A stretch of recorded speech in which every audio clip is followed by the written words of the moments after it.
Big Brother, mainstream media, government cover-ups. You want answers? Well, so does he.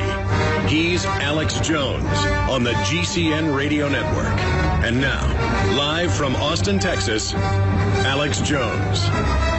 Fund manager, economist Peter Schiff's going to be joining us coming up in the second hour today. Sha'Carri Jackson will briefly pop in.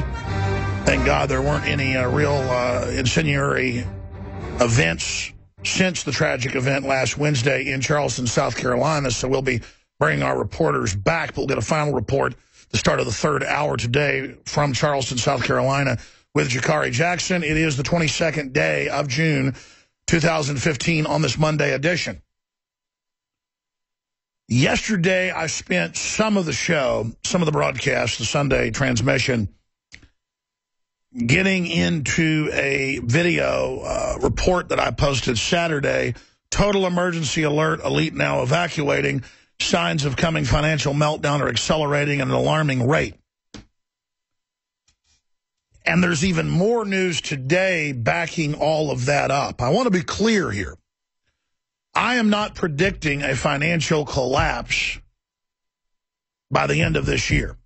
I hope that doesn't happen.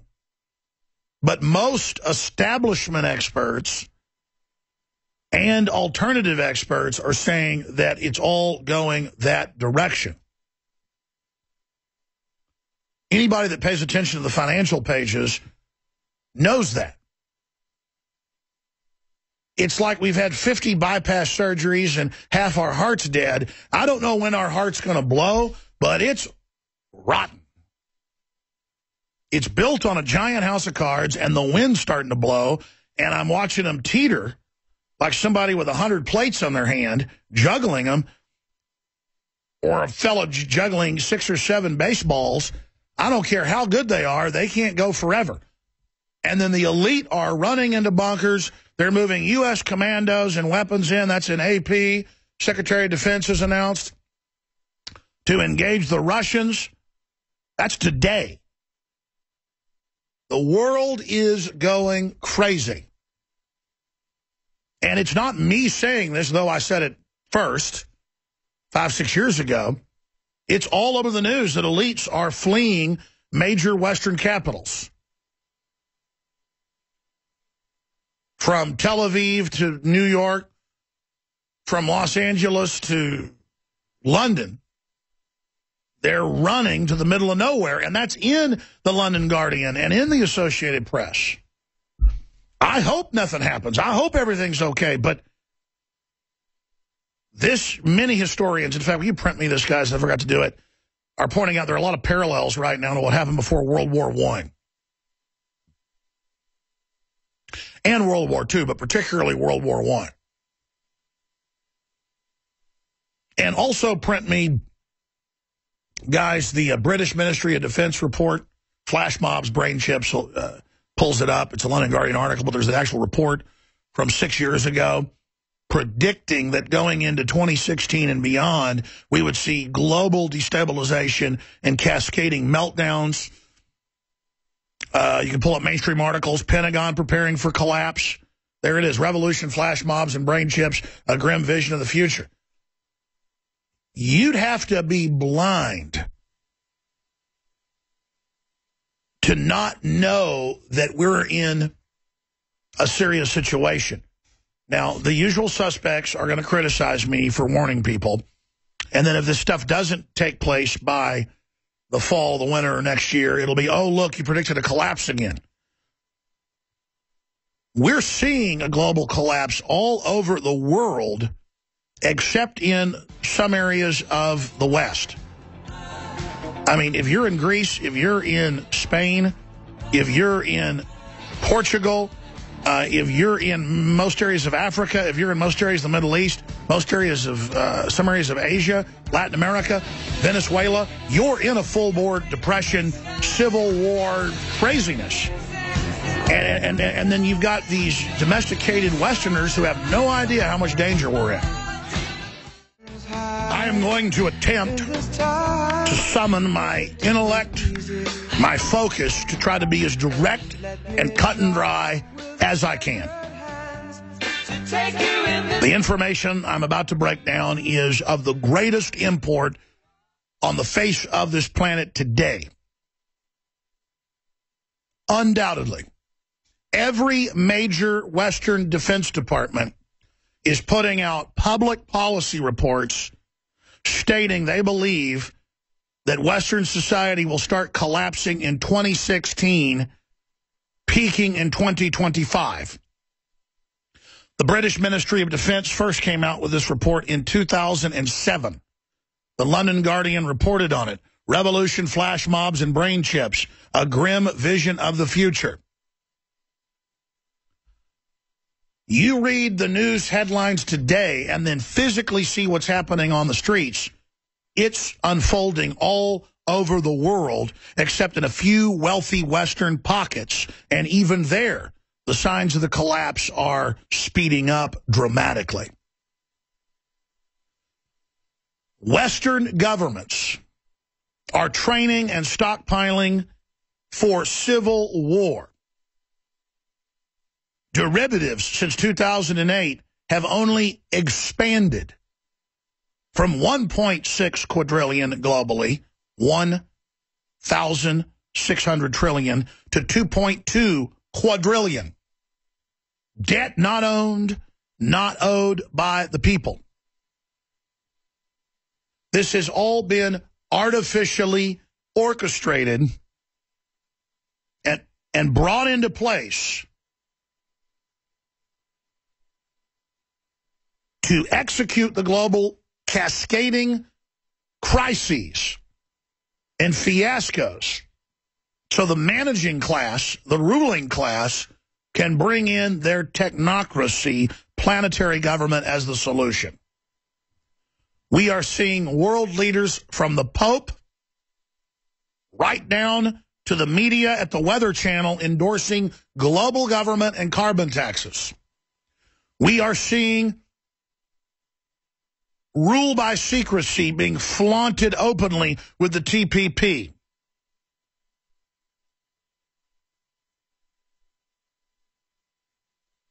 We are witnessing the final preparations for a new kind of war to be launched, a war by the technocrat, techno-tyranny class against civilization and against humanity, because they believe that they're not in full control of civilization and that civilization is wasteful and destructive and humanity is a cancer and must be removed in an emergency surgery now, which of course transfers all the power and the control and the spoils of the technological revolution to a tiny elite.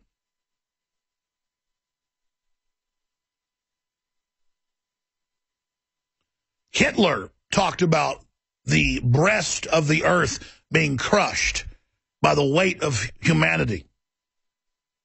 He was quoting, of course, the philosopher Plato, who believed Greece was overpopulated 2,400 plus years ago.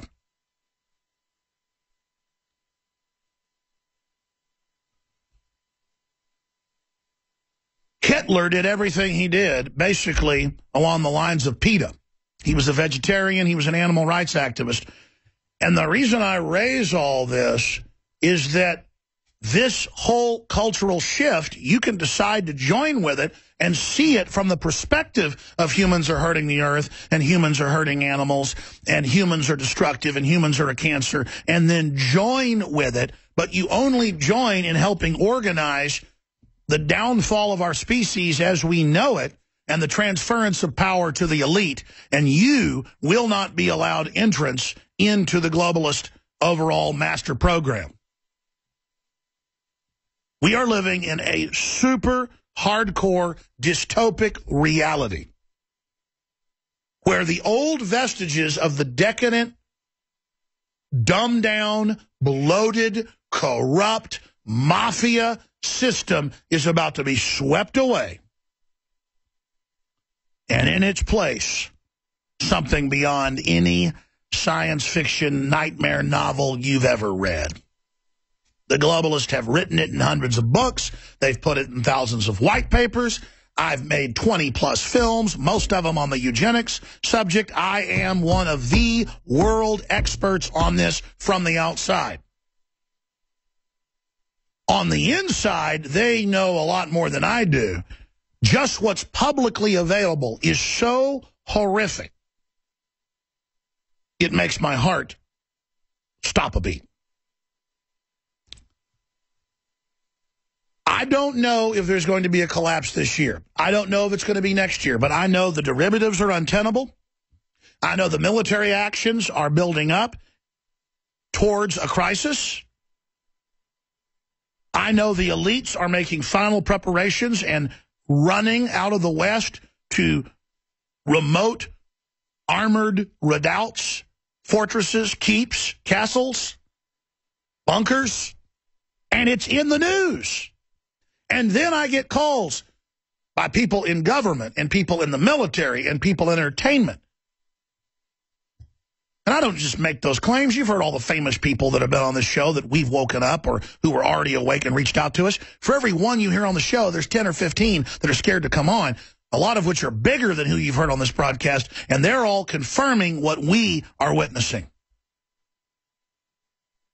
There is a death battle commitment being set up right now by the Western elites to take over the world, to save it from humanity. They've got to have a planetary government in place to have global one-child policies, forced inoculations, forced GMO to sterilize us on record, forced bans on eating meat, breakup of the family, cultural revolution with a futuristic overlay, with a great leap forward, communalizing all of us, not to build humanity towards the future. That would fail, of course. But consciously to collectivize us into a corporate Borg hive to have an orderly dismantlement and extermination of humanity, starting with the third world, using the collapsing third world to collapse the West, except for government, corporate, military reservations that will take full control of what's left of the West in the name of protecting the West during the collapse, and will use that to consolidate fully all the rest of the resources into themselves because they'll be exempt from taxes, exempt from carbon trading, exempt from all of the other rules, fusing it all under national and global security into their command-based citadels that are not yet complete to carry out the final bioweapon releases that'll wipe out 99% of the world. They tell their first initiates, we're going to kill 80%, you're going to be part of it. Higher level, 90. Deeper initiates, 98. And when you get up to the very highest levels of the UN, world government, IBM, global panopticonic supercomputer master plan, it's more than 1% that'll be wiped out. It's more than 99.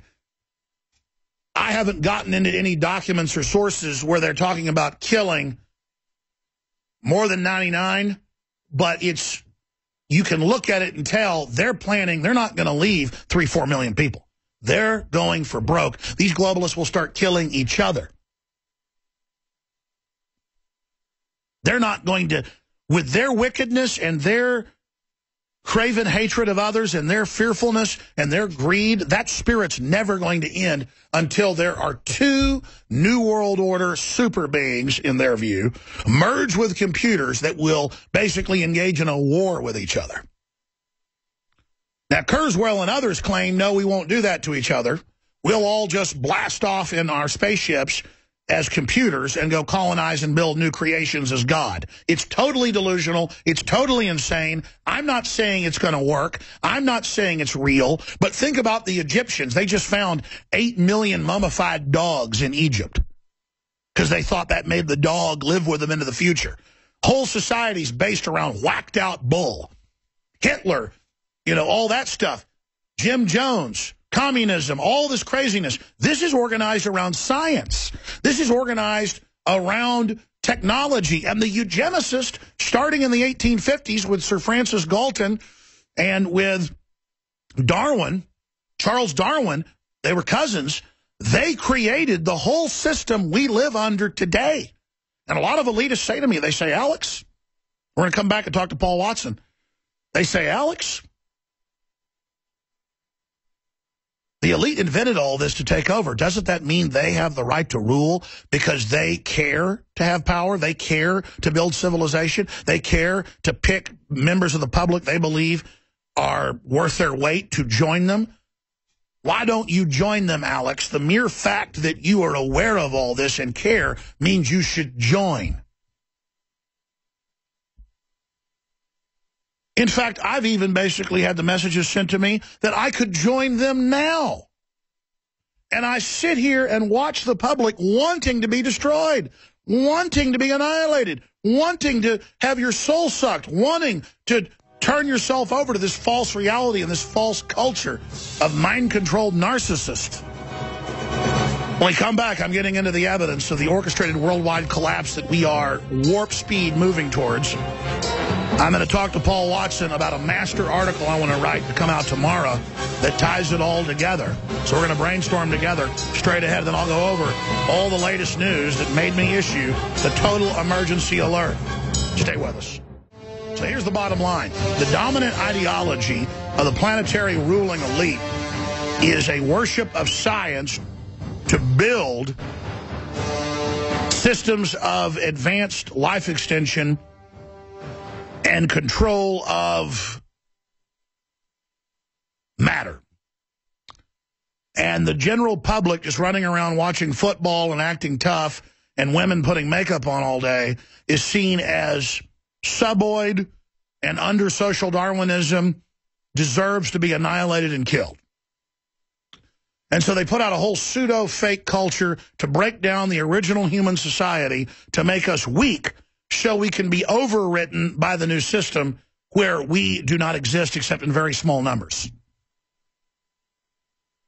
And this is all admitted by the compendium of thought of the ruling intellectuals.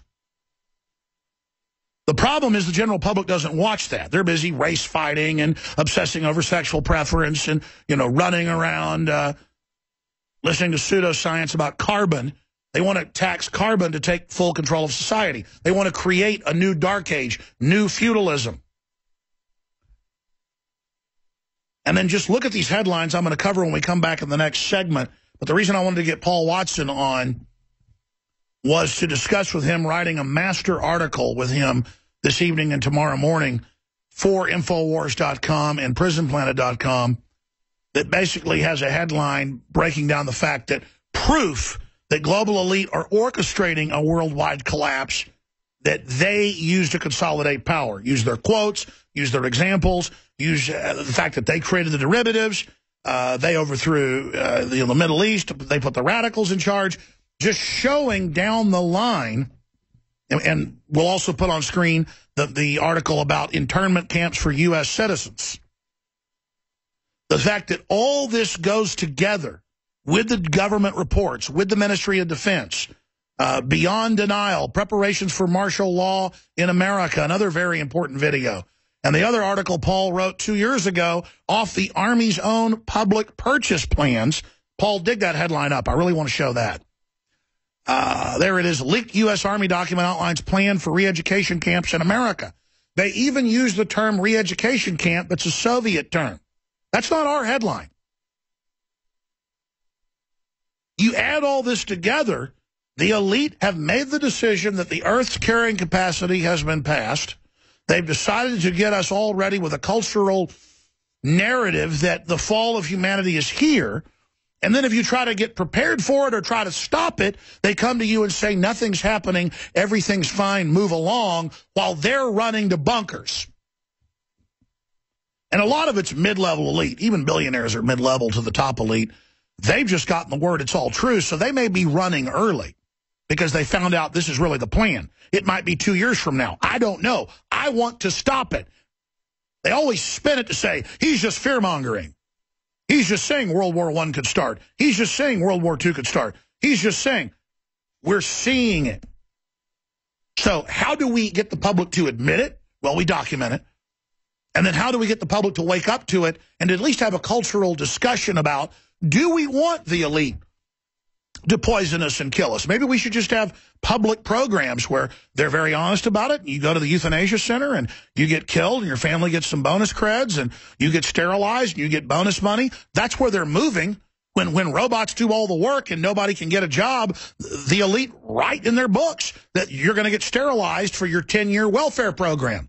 And then after 10 years, somebody in your family's got to be euthanized, and so the rest of the family gets to live. This is how they actuary it all out, like Logan's Run. They've been preconditioning us the whole time. What do you think human sacrifice was? It was about overpopulation in old societies. What they saw is overpopulation. Paul Watson, we're going to break, but I want to come back and talk to you about what we should put in this article and how we wake people up. But do you concur with my analysis and with the flurry of activity we're seeing? And where do you think it's going? Oh, undoubtedly, Alex. There are 3 flashpoints, one of which is the potential for World War III, which, again, sober experts are talking about, not just us.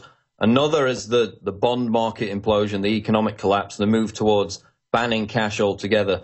And then the third pillar is the domestic unrest, which, of course, has been managed from the very beginning by people like George Soros. So when you get those 3 factors coalescing together, it could create the flashpoint for a major collapse. And, you know, I don't say that often, but I fully agree with you that this is probably the most dangerous time since I've been alive. I would say that, definitely since the Cold War. So we're in a very dangerous time right now. And Ron Paul says in his life the most dangerous. Ron Paul says, get ready. It's all about to come down. I mean, it's incredible it's gone this far. Stay there, Paul. We're going to come back and break it down. 3 major globalist institutions, Stanford, Princeton, and Berkeley, have come out and said Earth is now entering its 6th extinction phase, and many species, including our own, are labeled the walking dead, and they predict humanity will become extinct in the next 100 years. Yes, humanity as we know it has been labeled for extermination. Terminated.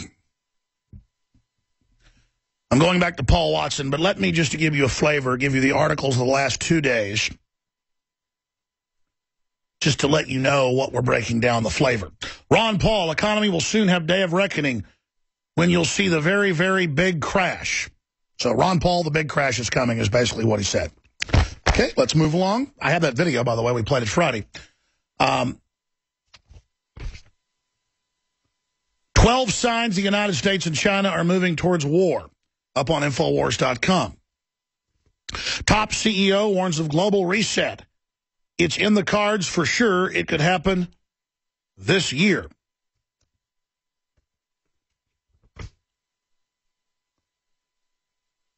Let's continue. Greeks turn to cash as bank crisis looms and government prepares to seize cash. Where's Germany's gold? They asked for it 6 years ago. They haven't been given any of it back. Now Texas is asking for its gold held at the private Federal Reserve in New York. Bloomberg. There's a pile of gold in Manhattan. Texas wants it back. China reveals what's behind its golden curtain, wants its Western gold. Why are the elite buying secret hideaways? London Guardian breaks it down. See what's inside the billionaire luxury doomsday bunker. What do they know? Why are so many of the super wealthy preparing bug-out locations? Zero edge. Now, let's look at these articles. Pentagon studying protesters to prep for mass civil breakdown. Washington Times. I mentioned this earlier. London Guardian. Revolution, flash mobs, and brain chips. A grim vision of the future as their Ministry of Defense prepares for total collapse. Pentagon prepping for large-scale economic breakdown. Pentagon admits preparing for mass civil breakdown. Joint drills. Flashback, U.S. Army training to fight black Americans. That all happened back in November of last year. We broke down the footage we got of them training to round up mainly blacks, knowing the media was running propaganda that would stir folks up.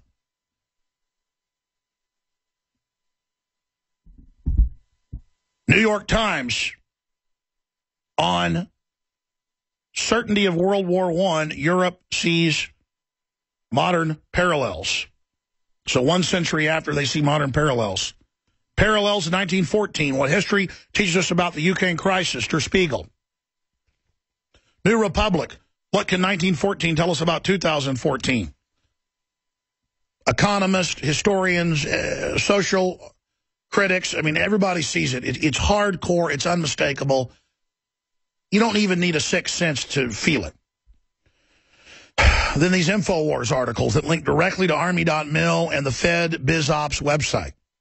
Army manual outlines plan to kill rioters, demonstrators in America, 2012. Leaked U.S. Army document outlines plans for re-education camps in America, how to process you with your Social Security numbers, how to restrain you and your family. It's ultra hardcore. They set up plans to intern more than 8 million Americans under FM 3-39.40. That's declassified, by the way. Beyond denial, preparations for martial law. I mentioned that article. Very important. So, there's just some of what we've got in front of us today. Then you add this in. Carter, Secretary of Defense, U.S. to provide weapons, aircraft, commandos for NATO in a buildup against Russia. And U.S. troops, you can just type into YouTube, U.S. troops in Ukraine. There'll be hundreds of Vice videos. You name it, how great it is and how they're training to fight and how they're giving them the weapons and how they're engaging the Russians. While the Western Ukrainians engage in clear war crimes against the Russian-held areas. And I'm not picking a side here. The West started the whole thing and is escalating towards war. Then you've got the whole situation with the South China Sea and those islands and the artificial islands and all the rest of it, sitting on top 2.2 quadrillion in derivatives, and the elite now are accelerating bunkers, accelerating moving out of the country. I mean, I don't know what to do. I can just sit here and point this out. And then point out it's in Army.mil, Stars and Stripes, Army War College, Forbes, Washington Times, AP, Reuters, LA Times, and hundreds of other papers that the military is training to take on the Tea Party, veterans, gun owners, and Christians, and says we're all about to start engaging in terror attacks, and then magically it starts happening. I mean, put 2 and 2 together, it's probably staged. But regardless, they're trying to blame whole groups now for individuals' actions right on time. And George Soros, who overthrew Ukraine on record, bragged about it on CNN, on Fareed Zarkaria's show, is running around with Media Matters and others attacking myself, Matt Drudge, and others every few days, and basically having their surrogates calling for shutting us down. They're now having Raw Story and Salon and other articles that are complete White House mouthpieces saying it's time to shut Alex Jones up. He's dangerous. I'm not dangerous. The crazy fascists you work for are. Bringing us into the TPP outside of law? Opening the borders up outside of law? Obama saying he's going to go after guns outside of law? I mean, this is dangerous. I know there's a power trip for weak people to sign on to monoliths of evil, and that you feel power nuzzling up to it. But you're nuzzling up to a wicked, blood-drinking buzzard. It's not your mommy. I see the average liberal like a little chick, all cozied up against Baphomet. And Baphomet's just sitting there eating the little chicks, and they just love it. They think it's their mommy. And I guess occasionally the big vulture vomits up some of them for them to feed on, and they don't even know what they're eating.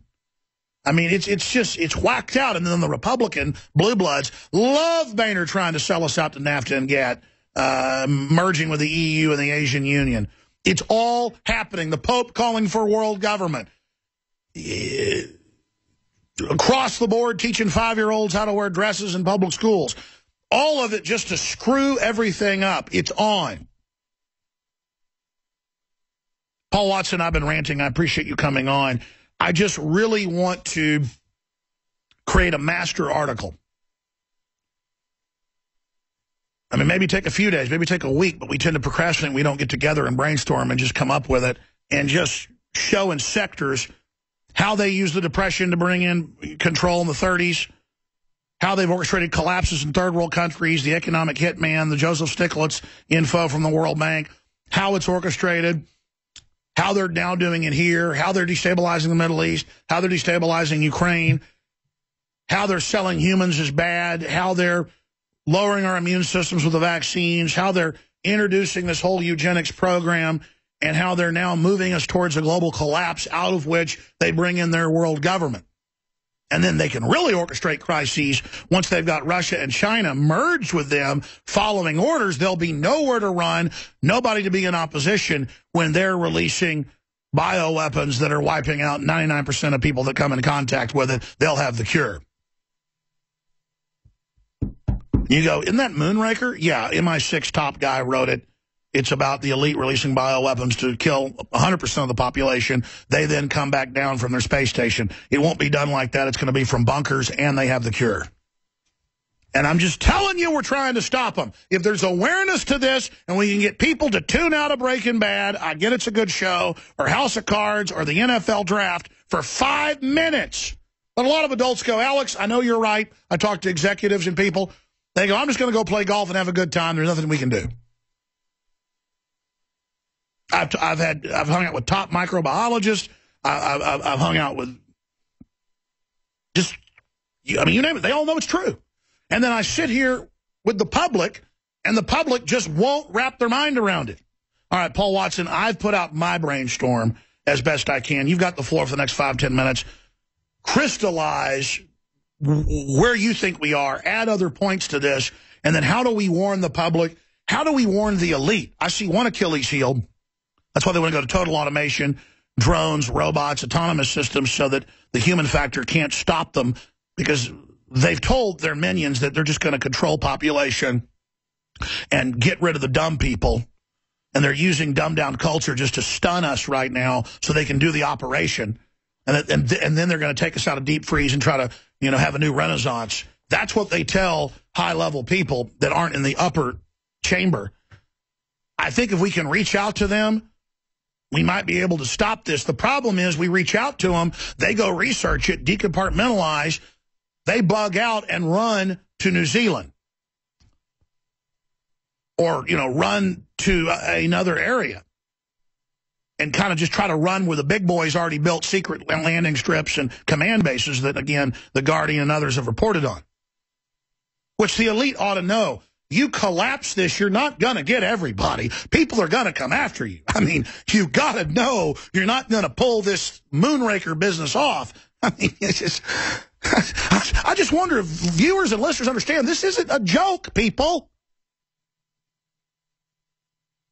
I can't go play golf. I can't go skeet shooting. I can't do any of the things I like to do because I just can't quit thinking about this. But then I just get burnt out and exhausted. And then I just want to run as well. And just let you all kill yourselves and wear dresses while you're being bioweaponed. Paul Watson, I've been ranting. You go ahead. Yeah, well, I made a video about this a few weeks ago called Why More Riots Are Coming Soon, which breaks a lot of it down. And basically, they've created the preconditions for this because they know down to a fine detail that wealth inequality causes mass social unrest in alliance with a drop in real wages. So they've built this whole consumer society around obtaining products and items. Family, social mobility, religion, that's all declining in influence. So we have these lifestyles built around the acquisition of products, which is going to become harder and harder to maintain. And when you actually study the causes of the London riots, for example, it was this feeling of increased corruption and distrust in the established authorities, which we've now got in America to the greatest degree we've seen ever, probably. Social alienation and a lack of community, which of course causes this criminal behavior, which we saw during the London riots. So as this lifestyle built around the acquisition of products becomes harder to maintain, you're going to see more unrest, more riots. And they know that's going to happen because they've created the preconditions for it. We're now at the worst level since before World War II in terms of wealth inequality, precisely because of their Keynesian central bank policies, this endless money printing, worldwide inflation, real inflation in comparison to real wages, which are dropping. So they know that that's all going to coalesce and come together. And we're already seeing it. We've seen it in Ferguson. We've seen it in Baltimore. They have also known and had control of social media uprisings since at least 2010, We talked about that before Bilderberg 2013 because they actually had the big, Google meeting in that same hotel the year before, whereby they can go in and judge when these uprisings are going to take place, whether they're steered or organic, and immediately hijack them. So if you get a Tunisian fruit seller moment in any area of the world, they know when that's going to snap, when the flash mobs are going to descend, and they can steer and control that narrative and huge groups of people. And they've had that capacity since at least 2010, not just with Twitter, but with other social media. So, of course, that all arose out of Brzezinski's, I think it was also 2010, this global political awakening, which he said basically represented a direct threat to their monopoly of power. And he said it's just easier to kill people now. We're not going to wake them up. We basically have to kill them. That was his barely veiled threat. And just to interrupt, take the head of the Soros group, not telling anybody he's Soros group and nobody in the news pointing it out, coming out at Davos and saying we have to have a global government to redistribute wealth because there's too many rich people, when they're the ultra-rich waging war against the new rich who actually hire people and run jobs, and then they create the crisis and offer the solution, giving them more power when they exempt themselves publicly from the taxes. It's totally sick. And then he says Soros is worried about riots when he's the one financing them. I mean, it's just incredible how transparent they are when you know what enemies they are. Yeah, and don't forget, Soros himself came out in 2012, it was 2.5 years before Ferguson, and said that these mass riots, this uprising was coming. Then he starts financing Black Lives Matter to the tune of however many hundreds of millions of dollars. The good news is, yesterday, this Black Lives Matter crowd tried to descend on Charleston Saturday and Sunday to stir up violence and unrest in response to this lone gunman shooting, which was blamed on all white people by Salon and the left-wing media. And but Hillary. The people of Charleston, there were a few war memorials that were vandalized, but they basically told them to get the hell out of town. In fact, it was even trending on Twitter yesterday, "Go home, D-Ray." D-Ray is one of the leaders of this Black Lives Matter movement. And the black folks, the Christians in Charleston, they were tweeting, all lives matter. Yeah, and they were doing peaceful prayer vigils and saying, look, we're not going to let you burn down our town and our businesses like you did in Ferguson and Baltimore. Get back on your buses and go home. So that completely blew up in their face. So that's the positive. I think we are starting to get through to people that this whole class warfare narrative is being steered. It's not an organic uprising. It's being controlled from above. It's the ultra-rich that want to scapegoat the nouveau riche and the middle class as the elite to take those people out that are historically the only opposition to tyranny. Yeah, it's class warfare. It's race warfare. If and when Hillary gets in, it will be gender warfare.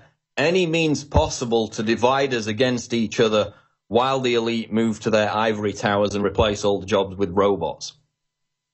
And they've openly said, as you know, Paul, the elite are quite public about this. They believe we have a right to be warned, but then they'll separately, when we warn people, they'll say it doesn't exist. No, if you read Foreign Affairs, a publication of the CFR, it was in there again this month. I read it before Bilderberg about how all the jobs were going to be replaced by robots and it's going to cause massive riots. They know that's going to happen, but it's just going along full steam. So they openly talk about it in their own publications, knowing that everyone's distracted with Caitlyn Jenner and the Kardashians and everything, and that's how they get away with it. And that's why we hijack Caitlyn Jenner crap, or whatever her name is so we can reach into people in the Matrix and try to get in there with topics they understand and then hopefully get them to pay attention to real issues. I want to come back and tell folks about the new satire video, Paul, that you've put out that's on Infowars.com and PrisonPlanet.com. Let's just say this, you're a hideous-looking woman, but it's a good stunt you've pulled to wake up these victims. We'll be back. I'm Alex Jones, Infowars.com. We are back live here, my friends. Peter Schiff, major fund manager, is going to be joining us to talk about the economy and world events. Coming up in the second hour, Jakari Jackson will pop in briefly in the third hour from Charleston, South Carolina, with the first-hand breakdown on folks there basically trying to stir up a crisis and it failing. But briefly, if you haven't stocked up on Survival Shield Nascent Iodine X2, that is the good halogen and blocks out the bad halogen in the thyroid and other glands, we know with the crises that are coming, it's now more important than ever to get prepared. And iodine is one of the most important things to store, not just to use daily or weekly. Consult your physician. The government is buying tens of millions of dosages of iodine every few months. You can just Google government buying potassium iodide. You'll see it all over the news. Last year, the government bought more than 14 million dosages alone. 90+% of reactors are already leaking.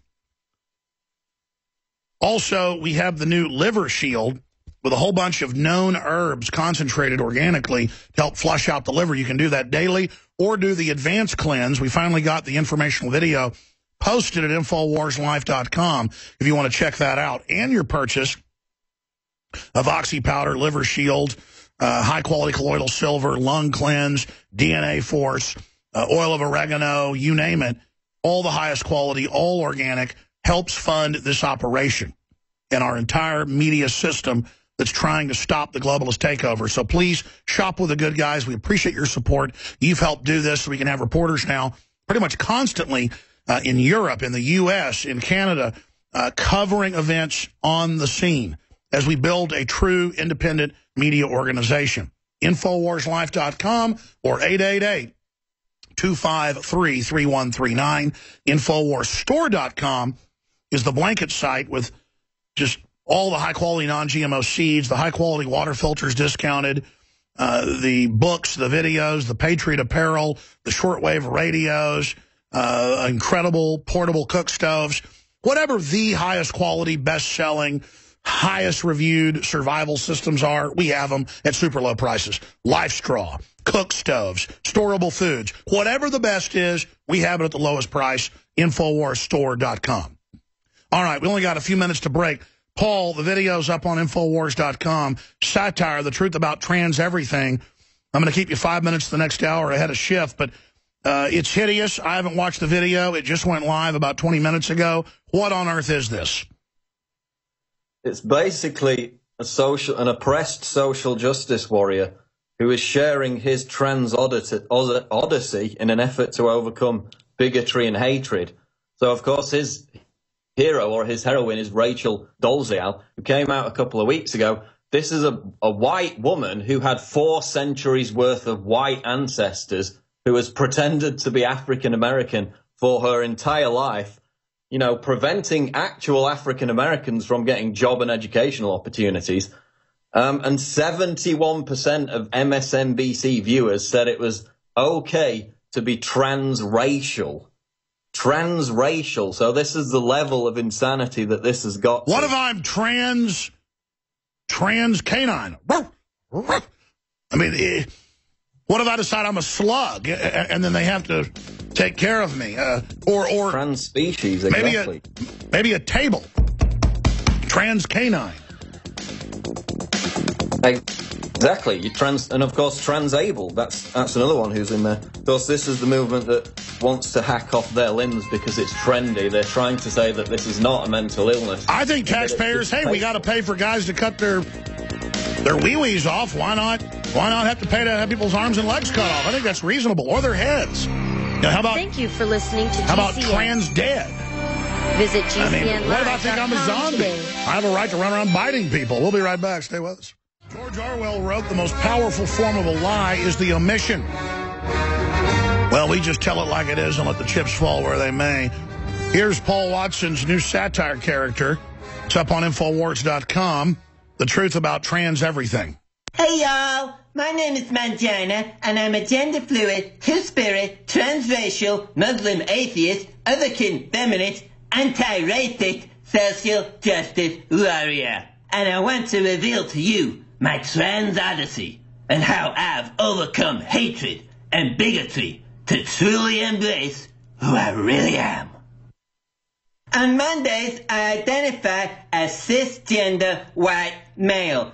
This is so I can lecture everyone on Twitter about how they need to check their white privilege and their sexist, patriarchal, racist rhetoric. Some people say I do this because I am a white knight and because I can't get pussy. These people hate women. And in my perfect world, their misogyny would not be tolerated. On Tuesdays, I identify as transracial, just like my heroine, Rachel Dolezal. Hey, Rachel! In my heart, I truly know I am African American. My nigga. Being transracial on Tuesdays has really come in handy when applying for educational or job we got to stop this. Because of all the wonderful opportunities. I'm not mad at Paul, and he can do what he wants with his YouTube channel. But this is one of his more racy ones, and so we're delaying that for radio stations because things are so politically correct. But pretty funny, Paul. It'll certainly get people talking.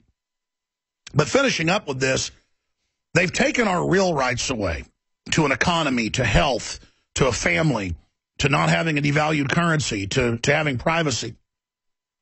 And they're replacing it with faux rights and putting people into little servile groups. This is the broken coalition plan for the planet that Larry Nichols talked about. Go ahead. No, that's exactly what they've done with the Fat Pride movement. They've created a whole social justice movement based around a condition that's incredibly unhealthy and leads to premature death. To the point now where in Britain recently we had a poster campaign for a company called Protein World, which featured a thin, shapely model, and it said, "Are you beach body ready?" This created a massive controversy. It was defaced by feminists. They actually put in a bomb threat against the company. Of course, it completely backfired. They made about £1 million more than they would have done otherwise. Now they're putting it up in New York. But again, feminists will openly promote something that's incredibly harmful to women, obesity, and then label it as some social justice cause, while ignoring all the genuine threats to women's rights. Saudi Arabia banning female drivers, female genital mutilation. In fact, I was about to mention this. Kuwait court orders female activists jailed for criticizing Emir. AFP, zero coverage of women not allowed to drive. They'd rather lecture the West where women got all their freedom. Let's face it, the West isn't perfect, but the West brought so much freedom to the world, so we kind of henpeck ourselves that we weren't perfect, and then these feminists worship the radical Islamicist. Yeah, and they create this complete fabrication that there's a rape culture in the West. They say that 1 in 4 women are raped. Completely bogus statistics. And in the Middle East and Africa and these places where there is an actual rape culture, it's completely ignored. But those men aren't white, so it's okay. Yeah, and this is all coming out of the education system. Hillary Clinton's going to run on the gender pay gap myth. So when people say, oh, why don't you just ignore these people? Well, no, they actually now have influence. This is all coming up out of the education system. Hillary's going to run on this feminist platform. So gender relations are going to get worse, just as race relations have got worse under Obama when Hillary gets in. It's all divide and conquer. Your video is very interesting, Paul. Don't get too racy now. We have a family-friendly transmission, but great job. We'll be back with Peter Schiff and the World Economy. Peter Schiff is an American businessman, investor, broker, author, financial commentator. He's the CEO and chief global strategist of Europe Pacific Capital, Inc., a broker-dealer based in Westport, Connecticut. And I'm not going to go over his whole bio. He's well-known on the financial shows, made a lot of accurate predictions, raised billions of dollars at his fund, Europac.net. He is a strong supporter of the Austrian School of Economic Thought, first introduced to him by his father that has been fighting this whole tyranny for about 45 years. I should add that. And he joins us for the balance of the hour. There is so much to get into. I want to ask him what he thinks is front and center. But first off, mainstream media is saying global collapse by the end of the year, next year. Much of the world's already collapsed if you're in the third world. It's just unprecedented. Middle East, Africa, Latin America. It goes from depression to recession. Just pick your poison. Japan never came out of their recession. But some will point at our economy and go, oh, it's great. Yeah, 0.2% growth rates earlier in the year, and that's with cooked numbers. So remember, we've got a lot of cooked numbers. I want things to be good. I don't want the bubble to pop, but we are on the biggest bubble in history. And then now we've got headlines like this. Top CEO warns of global reset. It's in the cards for sure. It could happen this year. Bloomberg is reporting on Texas wanting its billion in gold back from the private Federal Reserve. Germany's asked for its gold back. That's Bloomberg. They won't give it back. The Chinese. Then The Guardian reports that a lot of billionaires, including top insiders, are fleeing Israel, fleeing the U.S., fleeing and going to New Zealand. A lot of Hollywood folks are going there. I told you that first 5 years ago. Is this just hysteria and they've jumped the gun? Or can this bubble go on forever? Ron Paul came out. We played the clip Friday. It made headlines all over the world, from the Financial Times of London to RT to CNBC. Ron Paul, quote, economy will soon have a day of reckoning when you'll see the very, very big crash. I think we've got the congressman coming up later in the week or next week. That's being lined up right now, our former congressman. So that's setting the table here that I'm not saying there's going to be a collapse. I hope there isn't one. But I've never seen so many mainline people saying it, with now AP reporting the Secretary of Defense is sending commandos to basically fight the Russians. Let's not pick a side in this. This is crazy, though. I mean, we're in their backyard. It's just wild. Our government backing the Muslim Brotherhood, Al-Qaeda light all over the Middle East. I mean, I've been doing this 20 years, and I thought I had seen it all. This is the craziest government's ever acted. Peter Schiff, am I overstating it, understating it? I mean, as an expert, as a smart guy, you know, proving himself in the real world, what are you doing for yourself? I mean, how would you boil it down? Where are we? Well, first of all, Alex, it's not about wanting the bubble to pop, because all bubbles inevitably pop. The problem is the bigger they get before they do pop, the worse it is. So we should want the bubble to pop now. It should have popped years ago. Had it popped years ago, we would have been able to solve our problems instead of making them worse. So unfortunately, we have delayed the day of reckoning, and there's a lot more to reckon with. And you know what Congressman Ron Paul was talking about, and of course I've been a fan of his for a long time, it's nothing new. I mean, this collapse has been a long time in the making. It's just that we're now closer to it because of all the things that we've done to delay that day of reckoning, but that have simply worsened the very problems that make that day of reckoning necessary. Sure. What do you say to people, because I've seen this said about you, said about me, everybody, you're going to create bad confidence and make it pop as if we're the ones that did this. No, it's not all about confidence. If we just believe in something that's phony, that it's just going to sustain itself. I mean, that is the problem. Too many people believe all this nonsense, which is one of the reasons that it's gotten so out of control. But as a result, all the problems have been exacerbated. And the fact that we've been able to borrow all this money from around the world and spend it just means that we've got a bigger problem. Just like, look, there's Greece is in the news today because they're trying to solidify a bailout. But the reason the Greeks got themselves into such a big problem is because for years they kept borrowing money at artificially low interest rates. Well, we've made the same problem. It's just that our creditors haven't figured it out yet. And so they're still willing to loan us money, even though we can't pay any of it back. Well, they're clearly scared that if they don't prop us up, it'll bring everything down. But that only adds to Washington's hubris and bizarre arrogance. Well, yeah, and of course, the longer it takes, the more false confidence it builds. And, you know, a lot of people have begun to criticize me over the last few years, saying, oh, Peter Schiff, and of course, not just me, but other people have been predicting this gloom and doom. And you see, nothing bad has happened, and so they're wrong. But meanwhile, a lot of bad stuff has happened. We have this phony recovery. The real economy is weakening despite all of the doctored up statistics. The average man in the street is worse off. His net worth is going down. He's got a lower paying job. He's got no savings. He's loaded up with debt. This thing is a ticking time bomb. The fact that the fuse is a little bit longer than some of us might have guessed doesn't undercut the reality.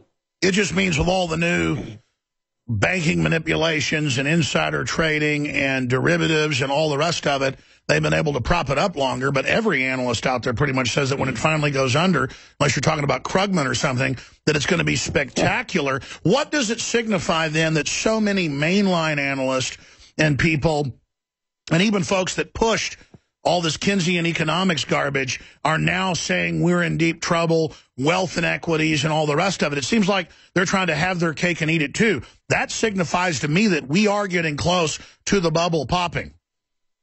Well, the fact that so many people refuse to acknowledge that there's a bubble in the first place is a good contrarian indicator. But you've got to remember that they never see the bubbles, right? The Federal Reserve certainly never sees them. They're always in denial, even after they pop. You know, go back to the Great Recession, the 2008 financial crisis.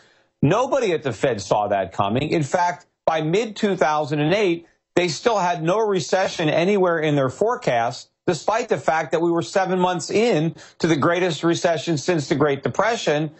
They were clueless. Even we talked about, you mentioned earlier, the negative GDP in the first quarter. Well, halfway through the first quarter, the Fed was still predicting growth of near 3%. So they have no idea what's going to happen. And even if they do, the last thing they're going to do is admit it. If they see problems on the horizon, they're going to deny it. They're going to pretend everything is great because they do believe it's a confidence game. And the last thing they want to do is pierce that confidence bubble. What do you make of all the bizarre geopolitical actions that are going on? Is that an attempt to shore up the dollar, A, and then B, for lay folks out there, what is the bubble or bubbles, and what type of event do you think could precipitate that? Why are they saying, so many analysts now, the end of this year is a prime zone for a bubble pop? Well, I didn't even know that many analysts were saying that. I think that's still probably a small minority of opinion. Most of the analysts are still cheerleading this phony recovery. They're convinced that it's real. But, when you put your finger on the dollar, that's been a big key to this. The dollar has had a very, significant rise over the last couple of years, although it hasn't been rising since March. It kind of peaked out in March. But the basis of the dollar rally was the false confidence in the U.S. economy and the generally held view that the Fed was now going to start raising interest rates and shrinking down its balance sheet because it had fixed all the problems. Well, the reality is it didn't fix the problems. It made them all worse. And so now it can't shrink its balance sheet. It can't raise interest rates without precipitating a worse financial crisis than 2008. The markets haven't come to terms with this reality yet, but eventually they will figure out that this is all talk, that the Fed can't raise rates because we're too addicted to cheap money. We're going to have another injection of QE4 to keep the bubble from deflating. And when that happens, the bottom will drop out of the dollar, and that's what's going to usher in the real crash that I wrote about. It's the title of my most recent book. The real crash of America's coming bankruptcy, how to save yourself and your country, is all about the economic collapse that happens when the bottom drops out of the dollar because reality finally sets in. I want to spend a lot of the time today on your book and tell folks if they want to really get prepared where to get it. I just feel so bad because, historically, there's no way this will go on forever. As you said, the longer it goes on, the worse it's going to get. The real crash, how to save yourself and your country. Peter D. Schiff, New York Times bestselling author, on with us right now. Before we go to break, though, surely you've seen the articles. You manage a lot of rich people's money. London Guardian, you name it, admits what we already knew. With a lot of rich people are getting armored redoubts in the Ozarks or in Montana or in New Zealand, or they're building safe houses. They're acting really paranoid. They're pulling cash out. They're pulling gold out while criticizing gold. What do you make of that fear under the surface, or is it not that bad? Well, look, I think there's a lot of reasons to be concerned. Some people might be more concerned than others to the extent that they have these types of plans. But, some people might think that's radical. But I think what's even more radical is thinking everything is great and doing nothing to protect yourself. The vast majority of wealthy people aren't going to be wealthy in a few years. They're going to be wiped out. They may have all of their dollars. You might still have millions of dollars in treasuries and, in CDs or in your annuities or wherever. It's you like got having a trunk full of Confederacy notes at the end of the Civil War. Yeah, it'll be the same thing, or like having a wheelbarrow full of Reichsmarks or a bunch of Zimbabwe dollars. People have to understand that the history of fiat currency is not good. And people that don't perceive and act upon these threats, end up with severe losses. And, the U.S. government has borrowed way beyond its capacity to repay. The only avenue politically expedient is inflation, and it is going to happen. And I think we're on the doorstep of a currency crisis that will wipe out the wealth of the vast majority of Americans who are foolish enough to store their wealth in U.S. currency. So what I'm helping my clients to do, the wealthy and not so wealthy, is to get their financial assets out of harm's way. All right, let's talk about that when we come back. We got to go to break. Peter Schiff's our guest. I want you to come back and walk through some of the basics. Obviously, folks can read about it in the book or check out your site. We'll be right back. Stay with us. Welcome back to the Alex Jones Show. I'm your host, Alex Jones. Peter Schiff of Europac.net is our guest. Best-selling author, fund manager. Made a lot of accurate predictions. Predicted a few years ago that we'd see a larger collapse in the West than we've seen so far. But that's what a lot of other people said. I mean, we've never seen a bubble that I've studied in history get this big.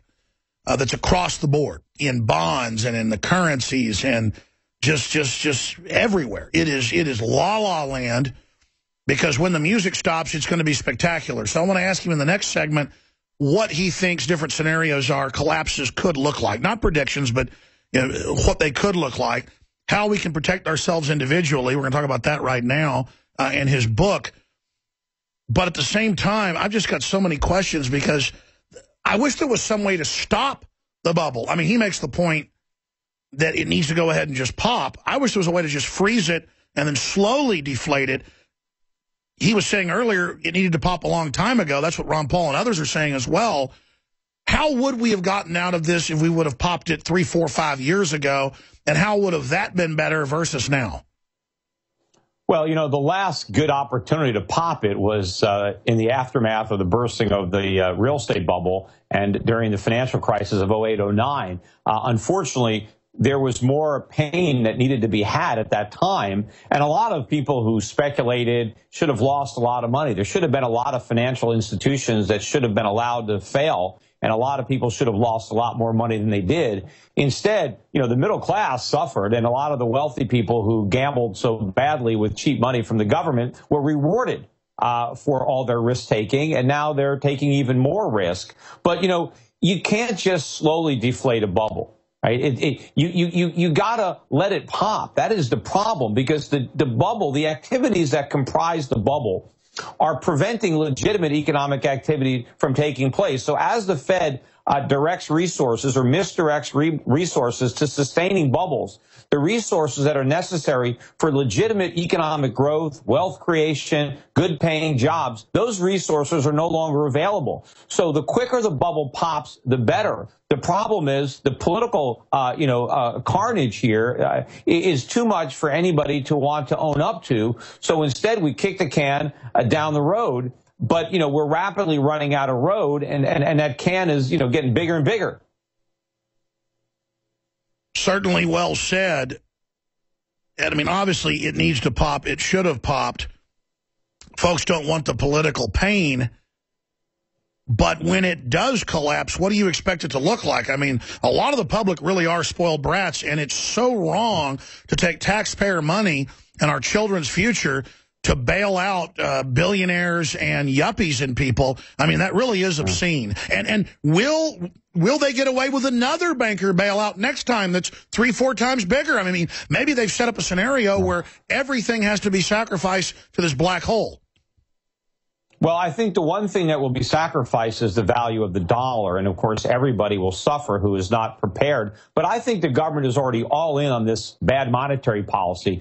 They are going to, keep this monetary pedal to the metal at all costs. So they're going to keep interest rates at 0 or practically 0. They're going to do QE4. They're going to do QE5. They're going to do everything they can to stop the real estate bubble from deflating, to stop the stock bubble from deflating, to stop the bond bubble from deflating, to keep this whole house of cards propped up as long as possible. And what they have to do is sacrifice the dollar in order to sustain everything else. But ultimately, when the dollar goes, everything goes, because it doesn't matter if you still have your money in the bond market if the money isn't worth anything, right? So once the dollar collapses, because they have to print so many of them to keep all the other bubbles from bursting, then the dollar bubble is ultimately the one that goes, and that does the most damage, because what it's going to do is dramatically increase the cost of living. I mean, the Federal Reserve is pretending there's no inflation right now, but the average American knows how much his cost of living is going up. Well, you ain't seen nothing yet. Wait till the cost of living doubles, triples, quintuples, or more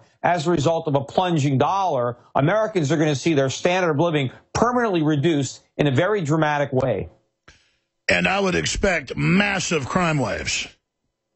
Well, probably. We already have, a lot of crime, but it's going to get a lot worse, especially when people start blaming somebody. We've created a society of entitlement where people just expect that they've got something coming to them and where they don't get it. When all these government benefits are no longer valuable because they don't buy anything, because there's nothing available to buy with dollars, yes, a lot of people are going to be frustrated, and they're going to take those frustrations to the streets.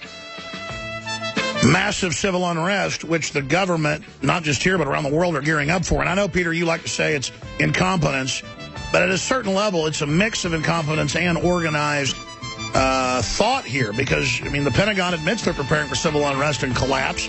So do the British intel. I want to ask you about that when we come back and get into your book, what you recommend people do to protect themselves. Stay with us. Power Reviews Express is one of the biggest third-party review sites, like Yelp or any of those. And we have it embedded at Infowars.com, InfoWarsStore.com on all of our products so you can review them. And we've even been contacted by the folks over there saying we've never seen someone with a 99 across the board. And I think that shows our listeners love us. We're talking about tens of thousands of reviews. Some of the products have thousands apiece, hundreds of products at InfoWarsStore.com. It's how we fund our operation. But in the nutraceutical area, it's a 5.0. And we've had this for about 6 months, and the crew kept saying, why don't you point out the reviews at InfoWarsStore.com or InfoWarsLife.com? Look at just a few of the X2 reviews. This is from Portland, Oregon, Sue. Detoxing, so I know it's working. Want to buy some for everyone I love. Waking up, not hungry, and alert. Looking forward to what's coming next. Could feel the toxins being pulled out of my hands. No ibuprofen in a week. Blood pressure down. In a good mood. If you care about your health, order some today. These are third-party reviews, folks. We don't make medical claims as a nutraceutical. It is pure, earth-sourced iodine. Not the stuff out of the ocean. Not the stuff mixed with a bunch of other crap. Not the stuff that tastes horrible and eats holes in your stomach. Your thyroid is full of bad halogens, fluoride, bromine, all this other crap. Why do they say seafood's good for you? It's got some iodine in it. And we're selling out of it. We've had it out for a few years. People just absolutely love it. That's just one of the reviews. Here's one more. We'll go back to our guest. This is from Gaming.org, New Mexico, USA. This product is everything said about it. Warning, if you have high libido, you might want to think twice before trying it. It's that powerful. And then it just goes on. Here are these reviews. I don't want to write a lengthy review, but I will say that the product is bleeping hardcore. I lift every day, and the stuff has boosted me to a maximum energy. You have to try it. It's not just listen to reviews. It's awesome. InfoWarsLife.com.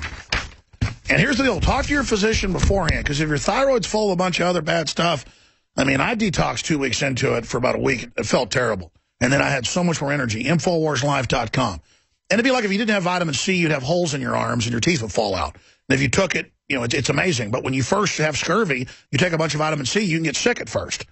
It's not rocket science. Most people are deficient in iodine. It's hard to get pure sources of it. InfoWarsLife.com or 888-253-3139. And your purchase of the books, the films, the T-shirts, the high-quality non-GMO heirloom seeds, all of it funds this media operation. We're self-funded, unlike MSNBC that gets banker bailout stimulus money, or NPR that gets taxpayer money, or the big banks that get bailout money to give the media money. We are funded by folks that believe in what we're doing and support the First Amendment, so thank you so much. Europac.net. I'm going to try to shut up and give Peter Schiff for about 15 minutes of this segment that's left, it's a long segment, the floor to really get into what he thinks is most important, to talk about how he's protecting himself, what he's telling his clients. You can also go to Euro Pacific if you'd like to be one of his clients. I want to give him the floor so it's not just me here, a layman, asking the questions. We're going to go to him in a second. But first, since I mentioned it, because I noticed on Infowars.com a comment on one of the articles going, I just heard Jones say that Ron Paul says the stock market's going to be in trouble soon. You know, I didn't hear that. So we'll just play the clip from last Thursday on Ron Paul's own TV show where he said it. It's all over the news. And just because people are ignorant and don't know about it doesn't mean we're lying. Here's what Ron Paul had to say. It could be tomorrow, it could be a month, it could be a couple years from now, because it all depends on a psychological acceptance of this system. So a lot of people who are still making a lot of money know this system is not going to last, but they figure, well, if everybody else thinks it's going to last, they just keep owning bonds and buying stocks. Today they're buying stocks, and yet next week they may sell them all again. So, no, I don't think there's any way to know what the time is, but you know, after 35 years of a gigantic bull market in bonds, believe me, they cannot reverse history, and you cannot print money forever and deceive the markets forever. Eventually, the markets will rule, and that's only a question of when that will happen. And, of course, I run a little bit scared because I think there will be a day of reckoning. Let's get your comment on that, and then I want you to cover the angles you think are most important, Peter Schiff. Well, of course, you know, Ron Paul has been giving these warnings for a long time, as have I. You know, you remember Ron Paul was warning about the problems at Fannie and Freddie, you know, as early publicly as 2002. Of course, it took until 2008 for those warnings to come to fruition. But, you know, whenever you understand a problem, you always understand it early. And that allows your critics to claim that you're wrong, because the problem gets bigger while you're warning about it. But, of course, then when it blows up, they claim that nobody could have predicted this, and they call the people who did, well, they're stop clocks. You know, they've been saying it for so long, and so who cares? But the only stop clocks are the people who constantly try to tell us that everything is fine and that the government has solved our problems and that the Federal Reserve is doing the right thing.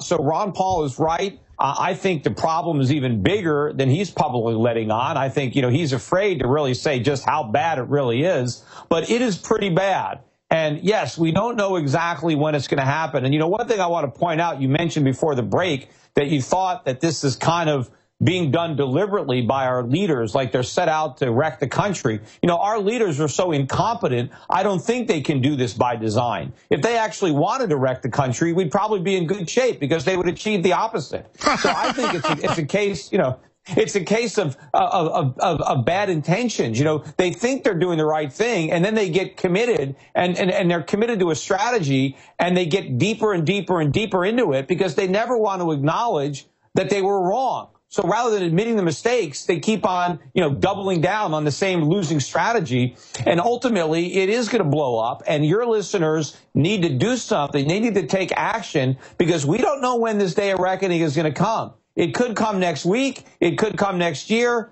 But, you know, you can either prepare too early or too late. And too late isn't going to work. So you got to be too early. There's so many questions I could ask, but I'd like to get into what you think is front and center, what you'd like to impart to the audience.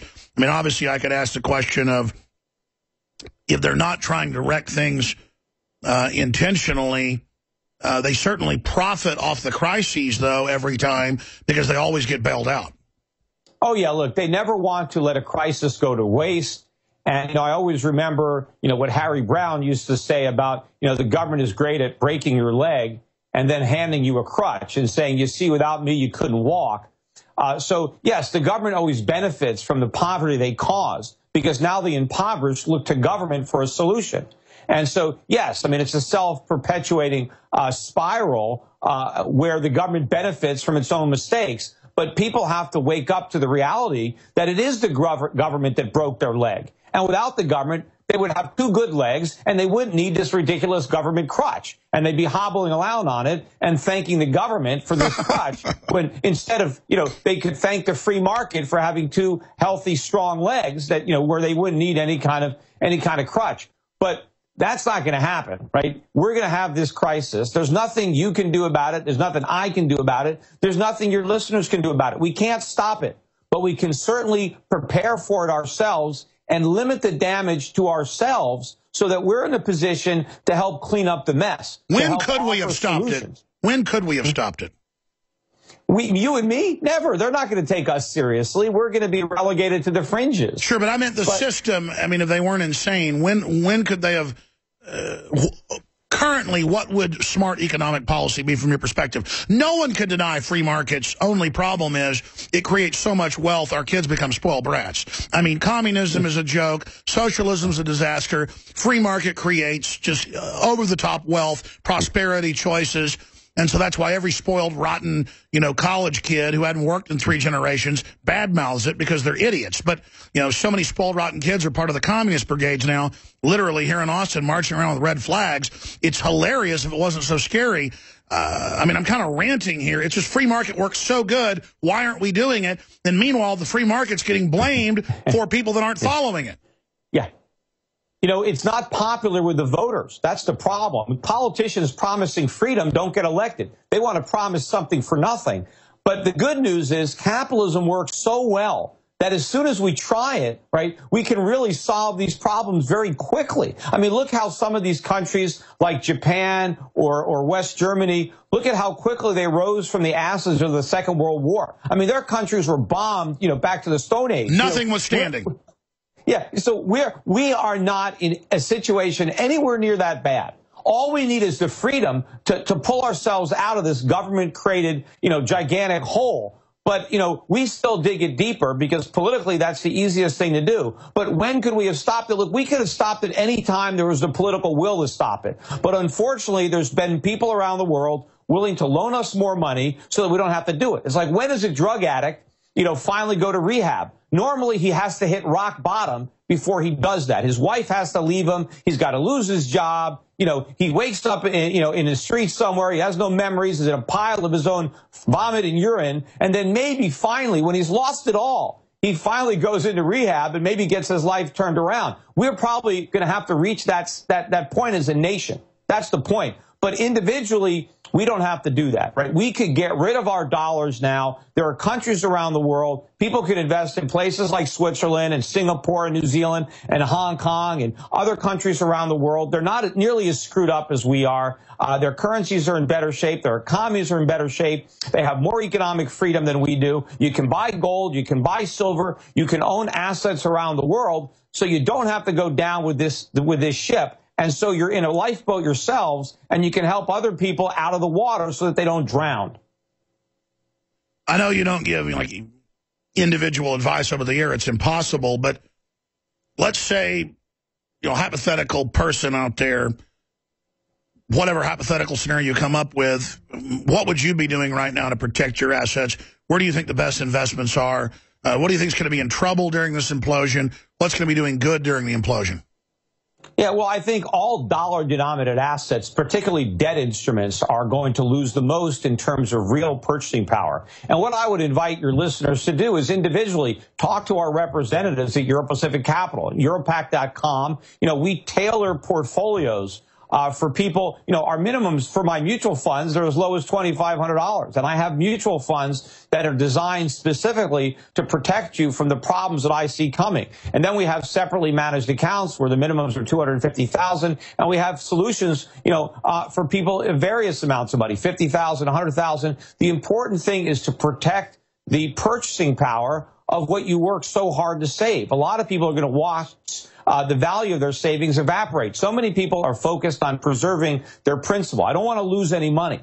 Well, that's not going to do you any good if your money loses value. So you've got to think outside the box, and you've got to prepare for the real crisis that nobody is worried about, that nobody has predicted. People are thinking, what if the stock market crashes? What if the real estate market crashes? Those were the last bubbles that burst. This one is much bigger. And even if those bubbles don't burst, because the Fed fills them with so much air by printing so much money, it's not going to matter when the dollar collapses. That is the biggest threat that people face, particularly if you're planning on retiring. I think retirement in America is going to go the way of the single family household. Once upon a time in America, if you were a guy and you had a job, your wife didn't need to work. Now most people's wives have to work and they can still barely make ends meet. But at one time, Americans could actually stop working and enjoy their golden years. That's not going to happen anymore. I mean, you know, pretty soon if somebody sees somebody retired on an old sitcom, they're not even going to know what that is. It's like, hey, why is that person not working? What are they doing? You know, why don't they have a job? You know, oh, that's called retirement. That used to happen in America. But, you know, nobody retires. People are going to have to work every day until they drop dead because they're not going to be able to have enough purchasing power to buy the things that they need to sustain themselves in retirement. So those are the people who are most important. You know, you mentioned the young people. The young people can leave. They can pick up and move out of this country. Just like my grandparents came here looking for opportunity, our grandkids can leave in pursuit of the same thing. It's the people that can't leave, that have already spent a lifetime working to build up a nest egg. You know, that nest egg can crack. It'll be rotten if you don't do something to protect it. It's so sad. And, of course, what's taken our money and devalued it is all this inflation, and it's all the regulations and bureaucracy, you know, where people have to work so many jobs. It's clear big government regulations, insider groups being exempt has caused this uneven playing field. I have two questions for you, Peter Schiff. Again, folks, Europac.net, who's joining us here, major fund manager. A, why are the Texas government and other governments asking for their gold from the Federal Reserve? Why is the New York Fed saying we're not going to give it to you, or we're going to give it to you a little bit a year over the next decade? What does that expose? Why do we hear all these big banks calling for an end of cash, calling for, you know, bail-ins again in Europe with Greece?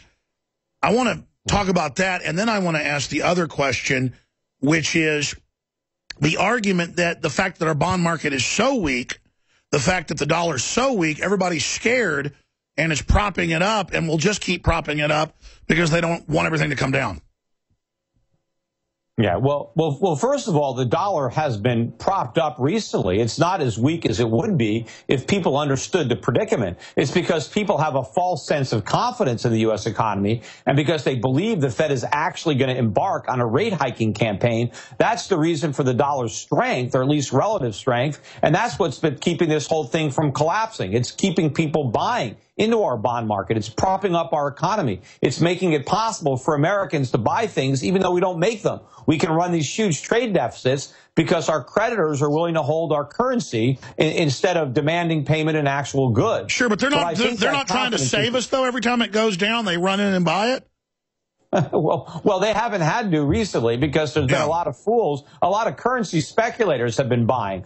But, you know, currency speculators have been wrong in the past. They've overestimated the strength of the U.S. economy, and they've done it again. And I think the dollar is on the verge of a collapse. And again, that is going to be the real crisis. As to why Texas or anybody else is demanding that the Federal Reserve return their gold, I think they're worried that the gold is not actually there. You know, we're getting closer and closer to a real crisis, and people around the world want to actually have their gold. Because the problem is when there isn't a rush back to gold and out of fiat currencies, which may not just be the dollar, but the euro, the yen, there are a lot of currencies that have problems. But I think the dollar's problem dwarfs all the others. But the other currencies suffer from the same disease. But when there's a real rush back into gold, there's no gold. There's not nearly enough gold to go around. Let's talk about that. Yeah. One final segment with Peter Schiff back in 3 minutes. I want to break down precious metals. It's come out. They've been artificially depressing it, just like they've been rigging the currency markets and interest rates. I mean, that's now all admitted. Where is that going? And is the rush to get physical gold out of the Federal Reserve vaults a sign of a rush to the exits? We'll be talking to Jakari Jackson, our reporter, via video Skype, who's on the ground in Charleston, the site of the tragic events last Wednesday night at the church. They sent in the Democratic Party operatives to try to stir stuff up.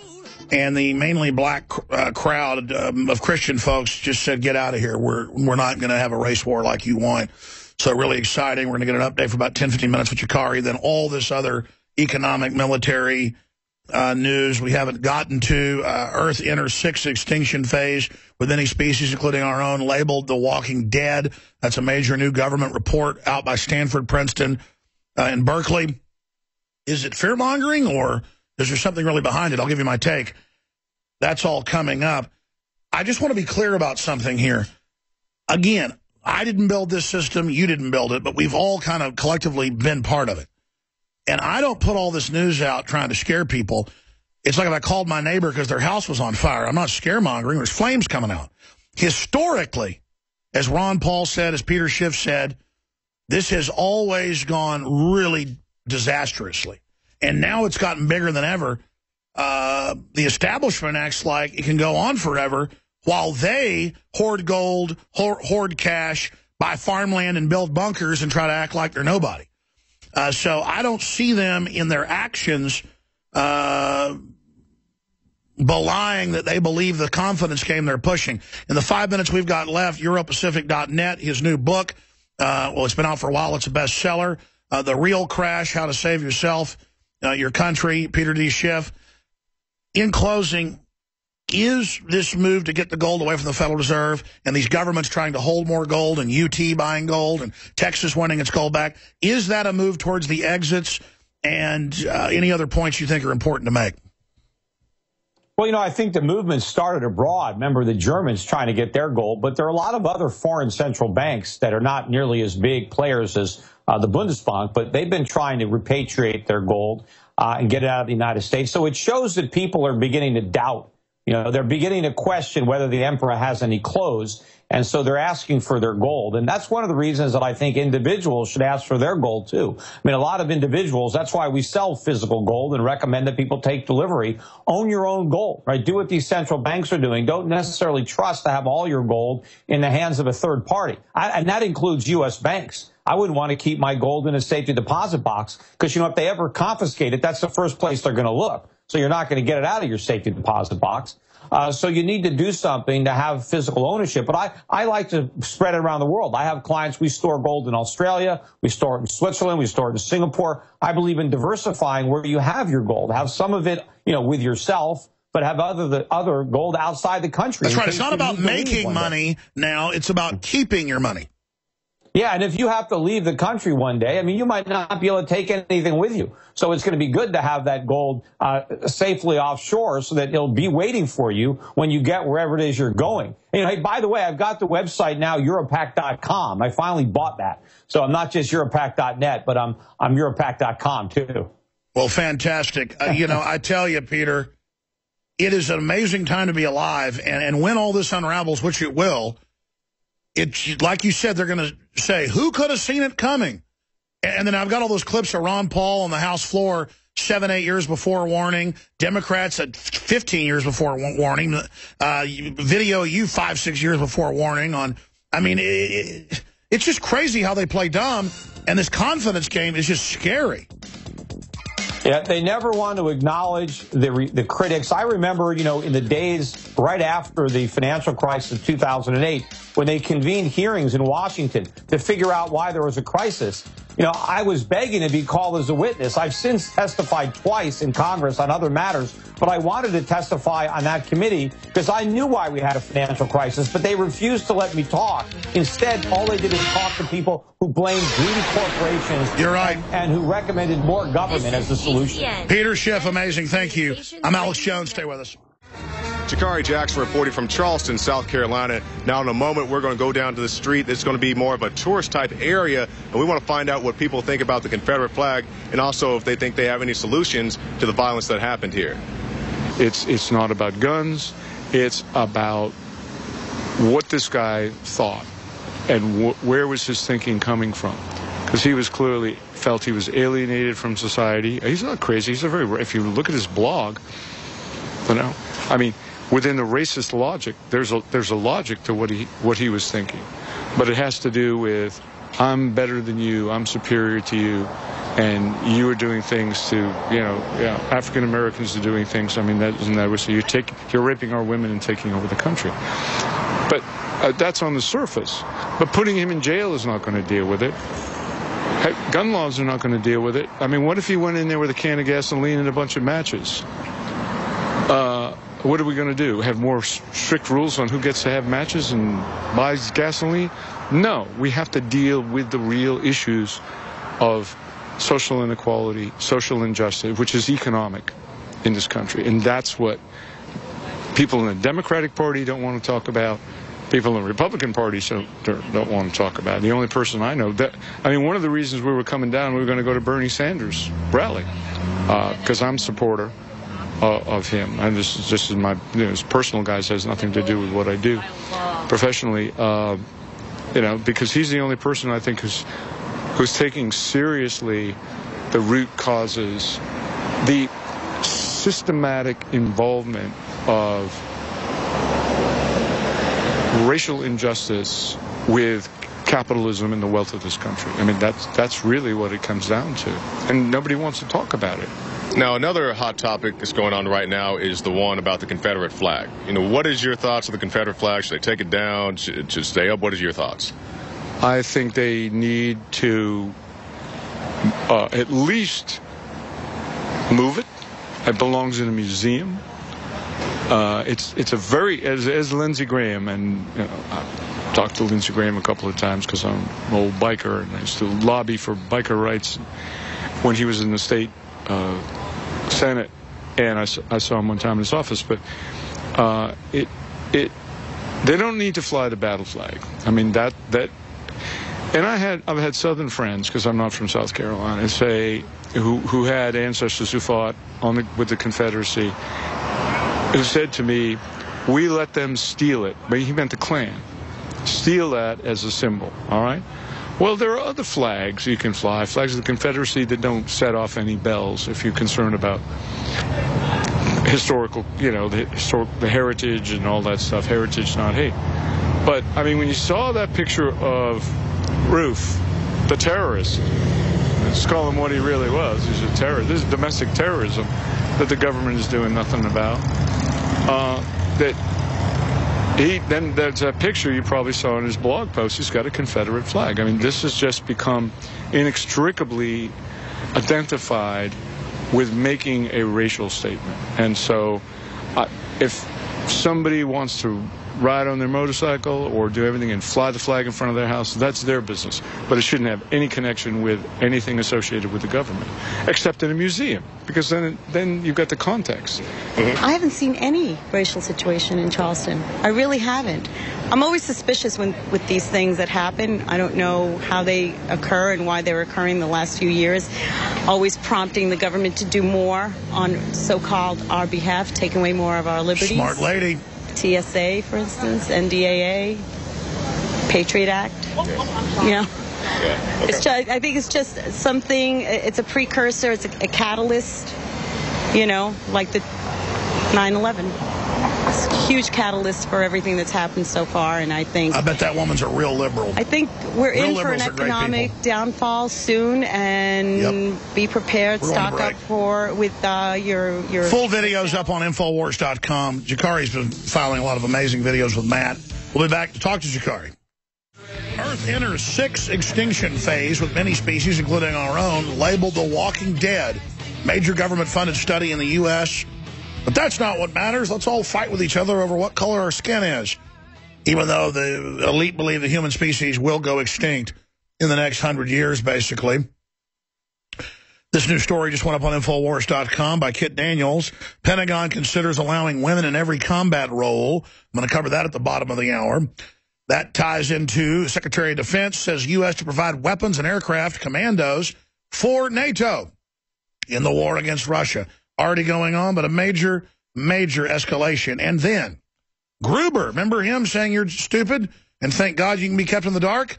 Well, emails show MIT's Jonathan Gruber had even more to do with Obamacare's passage than previously thought, and he lied, and so did the administration.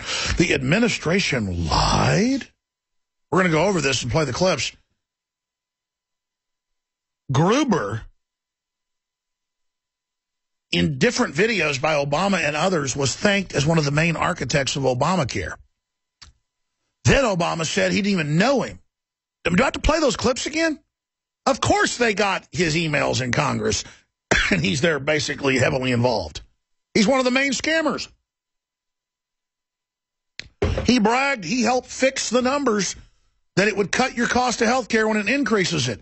He engaged in fraud. Indict him now.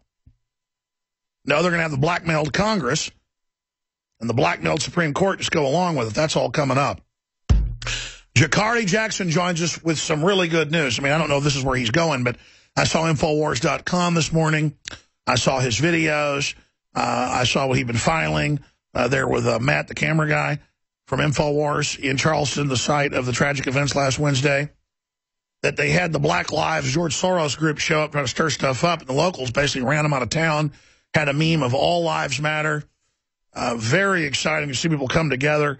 I don't think this is making the establishment very happy. And a lot of the locals Jakari talked to said, we don't buy the story we've been given. Reverend Childress says it doesn't all add up. I mean, you look at those photos of him with the rebel flag and the guns. I mean, it looks like something out of a movie. And the perfect timing and Juneteenth. And we know they shipped guns into Mexico to blame the Second Amendment. We know they shipped in people to engage in violence in other areas. I mean, this is social engineering any way you slice it. But joining us is Jakari Jackson. He'll be coming back today. I'm really glad he doesn't have to stay, because he'd have to stay if stuff broke out. Some folks deface some statues, and I totally understand that, you know, if it's seen as... Because here he is with the rebel flag, saying the rebel flag means kill Christian black people for no reason. But that's all branding. You could have somebody kill folks with the American flag. Does that then demonize it?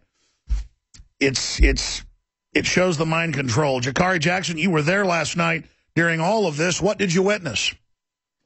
Well, last night, Alex, we're here in Charleston, South Carolina. We were on the bridge right behind me. That is the Ravenel Bridge over the Cooper River, and it goes from Charleston over to the next city. Once you cross over the bridge, you're in the next city. And what we saw was a conservative 10,000 people out there. Police estimates put it up to maybe 15,000. Other people say 20,000, but conservative 10,000 nonetheless. People joined hand to hand clear across this bridge. Now, this bridge behind me is one of the largest in the region. I think it's the third largest in the Western Hemisphere. It spans 2.5 miles. So it took us about 30 minutes just to walk to, I guess, halfway point on the bridge. And that's when the people from the other town, Mount Pleasant, came and met us. And they joined across the bridge in a great showing of unity, respect, love, and faith. So it was a very impressive moment. I'm still waiting to see the hard numbers for about how many people came out, but it was thousands and thousands of people. No incidents that I'm aware of. They had a police escort, had fire trucks blocking the street so everybody could get out there calmly, peacefully, and that's what the focus was last night here in Charleston. That bridge looks space age. Yeah, it's a very impressive bridge. When I first heard that these guys were going to march on this bridge and go hand to hand, I was like, wow, that's a really, really long bridge. But people came out by the thousands while we were first getting there and following our initial reports. You know, buses would come and drop people off, you know, and people would drive up, hop out of cars and go park the car, and everybody ran out on the bridge. And it was a really good thing to see, you know, very positive. A lot of people were driving by honking their horns. There were people who had boats, also police boats in the water, people driving by taking pictures, people in the boats taking pictures. So it was a really good moment and a very positive thing that's going on here in Charleston. Now, as we saw today, the crowd is starting to diminish a little bit outside the church. We drove by there earlier. In previous days, you'd have hundreds of people out there. Now there's, you know, maybe 50 or so people out there, and we drove by just a little bit ago. So, you know, people are kind of returning to their normal lives, but people have definitely not forgotten. You know, they're still dropping off flowers and saying their prayers out there. So it's always in people's minds, but they're returning more to their normal. Sure. Well, the funerals are going to start this weekend, and that's going to open up the wounds again. But so far, it looks like people aren't listening to Al Sharpton and others, and thank God there weren't any more copycat white supremacist attacks. Oh, yes, and I saw some of those articles you were referencing talking about they didn't want anybody to come out here and race bait and try to cook things up. And, you know, the hashtags going on, you know, stay away, so-and-so, stay away. And as far as I know, you know, we didn't have any real agitators out here. You know, of course, we had some defacing of the Confederate statues going on in the, I guess it was last night. And we drove by there a little bit earlier and saw guys power washing them off, but we couldn't really see any remnants of it. So they got what do you expect people to do when this guy, because so many folks want to defend the rebel flag, they're saying, you know, hey, it wasn't involved in this. Well, the guy went and killed people draped in it, so you need to decry him. So that's clear, because, I mean, what do you expect people to do? I think that is very light blowing off of steam to deface some of the statues. Oh, yeah, I definitely agree with that. Just to have that one area, and I thought it was very interesting because we saw some of the people this past week and said they were going to go to the Calhoun statue, but they went to a different statue that was in a different part of town and defaced that.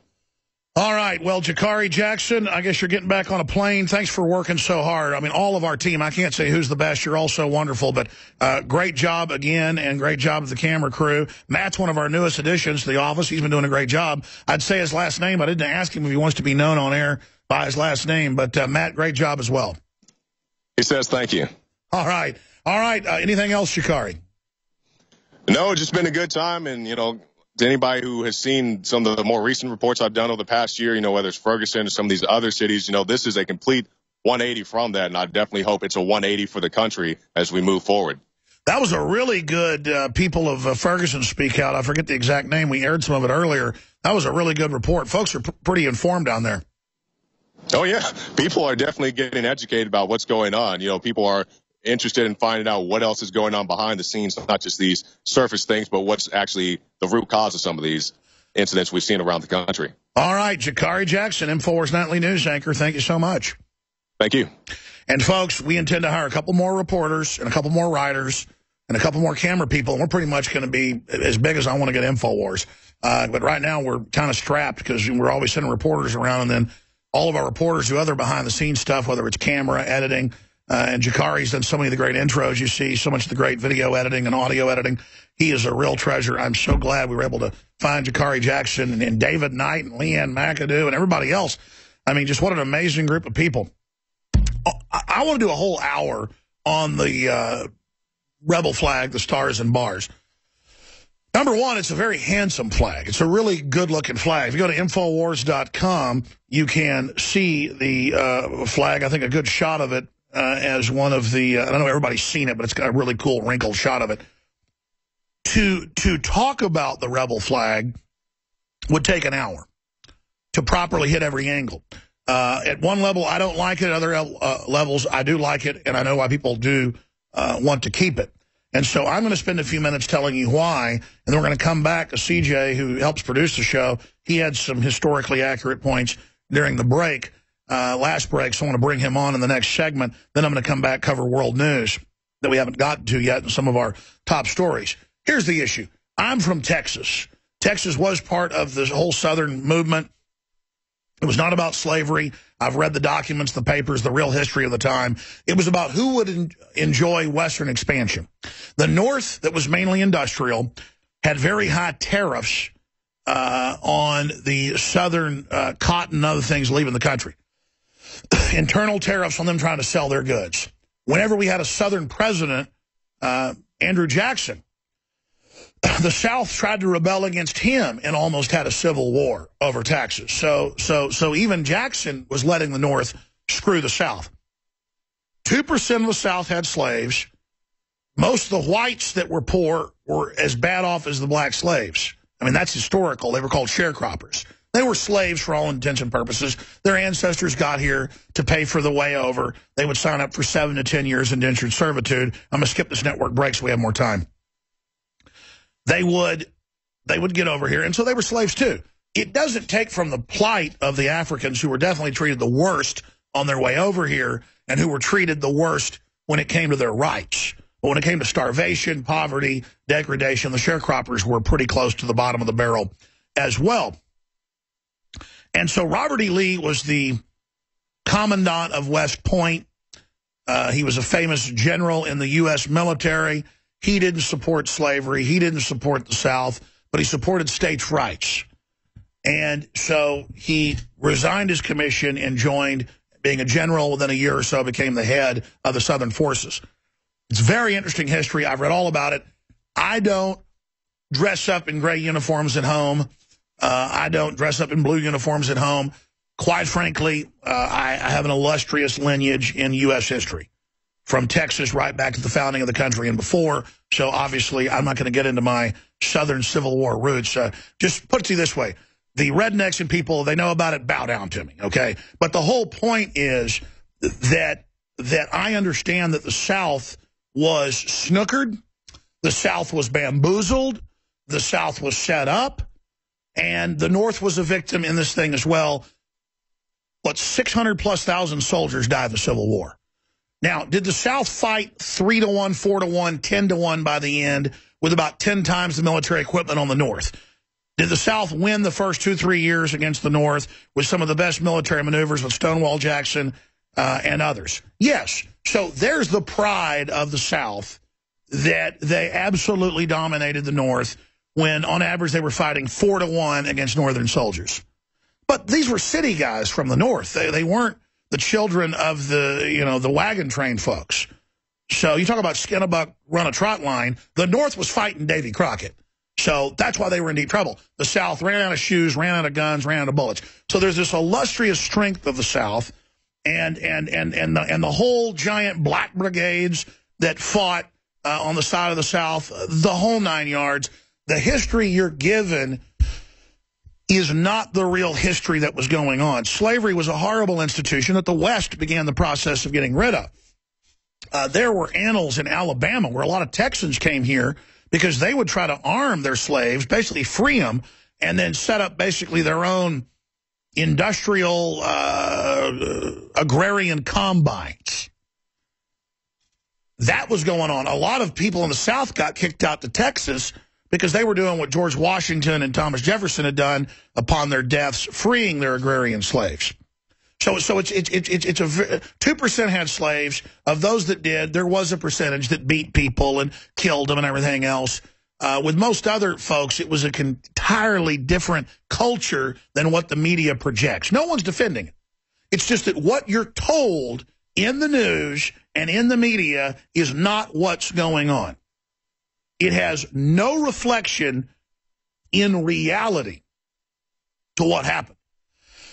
Then the biggest issue is that for a decade after the Civil War, Lincoln didn't want to break down the South. He didn't want to follow Sherman's model of Reconstruction. He got shot in the back of the head by John Wilkes Booth, we're told. Really, the evidence points towards that being a setup, that a lot of folks wanted to loot the South. A lot of northern industrialists wanted to take it over. The railroads wanted to dominate it. Again, I talk about how the South got set up. British intelligence on record armed and trained a bunch of the South, gave them weapons, and then when they had the boa constrictor, or was it the anaconda strategy, it was the big giant snake all the way around the East Coast, all the way up the Mississippi, to basically cut off supplies. The British didn't break those and didn't supply the South. I'm not demonizing the British either. These are just facts of what happened. That you watch shows like Roots or other shows, they don't teach this. They show a guy with a whip beating a black guy. And that's just not what it was. Slavery was already being phased out. It was collapsing because of industrialization and Eli Whitney's cotton gin, which was probably actually invented by a black guy. But the point is that, no kidding, he wanted to quit having to pull the stuff out of the cotton themselves. So the reality is not what the public's been given. And Reconstruction was absolutely hellish. My family owned a hotel on my dad's side in East Texas. And when the Northern soldiers came in after the Civil War, they didn't just take it over. They just burned it to the ground and killed everybody. And it's on tombstones, the family cemetery, killed in Reconstruction, killed in Reconstruction, killed in Reconstruction. So it was a hellish occupation for a decade. And why didn't they go back to their old state flags? As CJ said during the break, the only way to spit in the eye of the North was to make the rebel flag the state flags and defy that someday we'll beat you, someday we'll get free. And in a way, the South has had its sick revenge, and that the North has become so corrupt and taken over by mafia and government, and the South has lower taxes, that all the industry and people are moving to the South. I don't have some hate the Northerner strategy.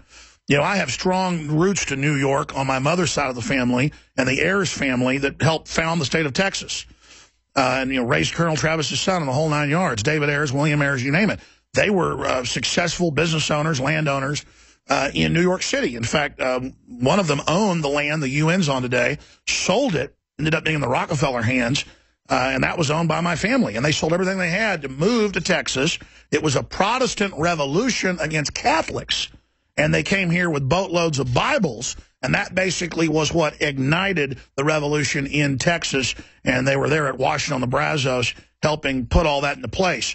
So, and I'm not bashing Catholics either. I'm just giving you the background. In this politically correct world, we're not supposed to talk about history or names or what happened or what went on. And when we look at the rebel flag today,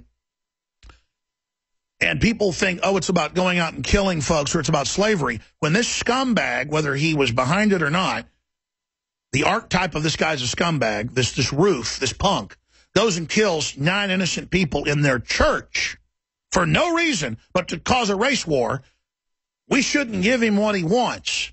To pull down Civil War statues, we're going to pull them down in the north. They're just historical. The pharaohs had slaves. We're going to go to Egypt and blow up, images of Tutankhamun? No. I mean, it's stupid. Are we going to blow up statues of Julius Caesar because he had slaves? That's what this is all about. But the media has branded it as hate, so the right-winger extremist and the left-wing extremist believe it now. It's really a case of brainwashing, how they've taken a symbol. I mean, Robert E. Lee was probably one of the most popular people in America. I was even reading this in, like, Time Life magazine, that they have a Civil War issue. They admitted it in there. I'd read that, but I was surprised they admitted he was one of the most popular men in America when he died. Seen as honorable and as incredible a general as you could be. By the North. It wasn't about slavery. Lincoln wrote letter after letter saying, if I could end this and not free one slave, I would. So that's another fraud. And it'd be great if we fought a civil war to end slavery. That sounds great, doesn't it? It isn't true. So that's the issue. The robber barons set America up with British intelligence in a pincer attack to break the whole country up. The Civil War was an attack on the North and the South by the robber barons, financed by British intelligence, period. So all the Southerners are wrong, all the Northerners are wrong, history's right. And we're idiots to be played. Okay, we got 4 minutes to break. I want to get CJ's take. You can repeat what you said earlier about the situation, your view on the rebel flag. Well, you essentially stole my thunder about what happened in the South after the restoration or the Reconstruction. But it goes along with the same thing that every society has done. Hitler took the swastika that was an Indian symbol of brotherhood, turned it into a symbol of hate that'll be a symbol of hate till the end of time, or we forget about it as a society. In parts of Africa, the British flag meant death was coming because the British were tyrannical on every scale in that continent. And it's too bad. The people that believe it's heritage are going to have to get over it because a couple of bad eggs or hundreds of bad eggs. Well, sure. I mean, if we get rid of the rebel flag, what's next? And well, I mean, it's now they're saying the word dad is hurtful. Now you can't have Father's Day. Now they've got ads for the for the animals, saying don't be a deadbeat dad, neuter your dog or spay I saw that, bro, Lord. It's hilarious. But we have schools here that say you can't wear an American flag because it's hateful. What's next? And you can attribute things that are bad to it, and I'm sure we can find some crazy person to go kill people draped in it. Yeah. Well, you just hit on it. That's the headline. What's next? Ban the American flag? I mean, the American flag has flown over more slaves than the Confederate flag. Palestinians would think the Israeli flag is a vicious symbol of hate. Yeah, and we're not saying that. We're saying from that perspective. Yeah. I mean, there is exactly, CJ. So how far does this go? Until political correctness takes a backseat to reason. Until we realize it's the true threat to all of our freedom. Yeah. The rebel flag's not a threat. The American flag's not a threat. President Obama said that just because the N-word's not used in society doesn't mean that we don't have deep-seated racism, but it's just a word. It's just a flag. It's just a symbol. It's the... Well, the truth is losers want to engage in racism, be they black or white. We know there's plenty of races that are black, Hispanic. I mean, it's just humans do that. It's tribalism. Losers get into that because they're not successful themselves and need to feel better by putting somebody down. And the truth is the Democratic Party shamelessly keeps racism alive. They're the biggest filthy pimps of it, and I'm sick of them. I'm sick of being gamed by the Klan and all their house slaves like Obama. That's it. Obama is a black man sent to convince black people to abort their babies. He's the biggest grand dragon the world's ever seen. And I mean it when I say it. He wants to murder black people. All right, I have got a ton of news to get to in a short time to get there. I want to get into Gruber first and then everything else. First off, let me just throw this out there. Thank you so much for buying the high-quality water filtration systems, the books, the videos, the non-GMO heirloom seeds at the lowest prices, the Patriot apparel to spread the word, the super high-quality, non-GMO, high-quality nutraceuticals. Your purchases make everything we do possible. And, yes, if we sell high-quality products that really give you a good response, you're going to want to buy them again. So just, if I was cold-blooded, I want to sell you really good stuff because I want you to keep coming back. But I never was that sophisticated back when I was younger. I always just tried to do a good job because that's how I want to be treated. But thank you for loving InfoWarsLife.com products, whether it's the Survival Shield Nascent Iodine X2 or the Colloidal Silver or the Super Male Vitality, Super Female Vitality, the Secret 12, the Winter Sun. All of it is the purest, strongest, most hardcore stuff that we know people are the most lacking in. When you go take synthetic vitamins, they don't do anything but fill up your gallbladder and fry your kidneys. You take the real stuff. I mean, here's an example. One product, DNA Force, costs us over $50 a bottle to produce. Similar formulas that have $50 a product in them sell for $300. It's our most expensive product at $129. I mean, it's marked up 1.5 times. Why can't these companies fund themselves without marking it up 7 times? Point is, you want bio, CoQ10, PP, I mean, all the stuff in there, off the chart organic, totally absorbable, the Rolls Royce of everything for your entire body, your cells, DNA Force. Right down to products that are $14.95. So we've got the highest quality products at the lowest prices out there. OcuPower. Say it's for your eyes, it's because it really helps them. It's the poor man's DNA Force. It's got stuff in it almost as good for $24. And it's simply amazing. But regardless, when you purchase these products, you're funding an operation dedicated to not dumbing people down, dedicated to giving people a wider context and bringing us together through our shared experiences, every race, color, or creed.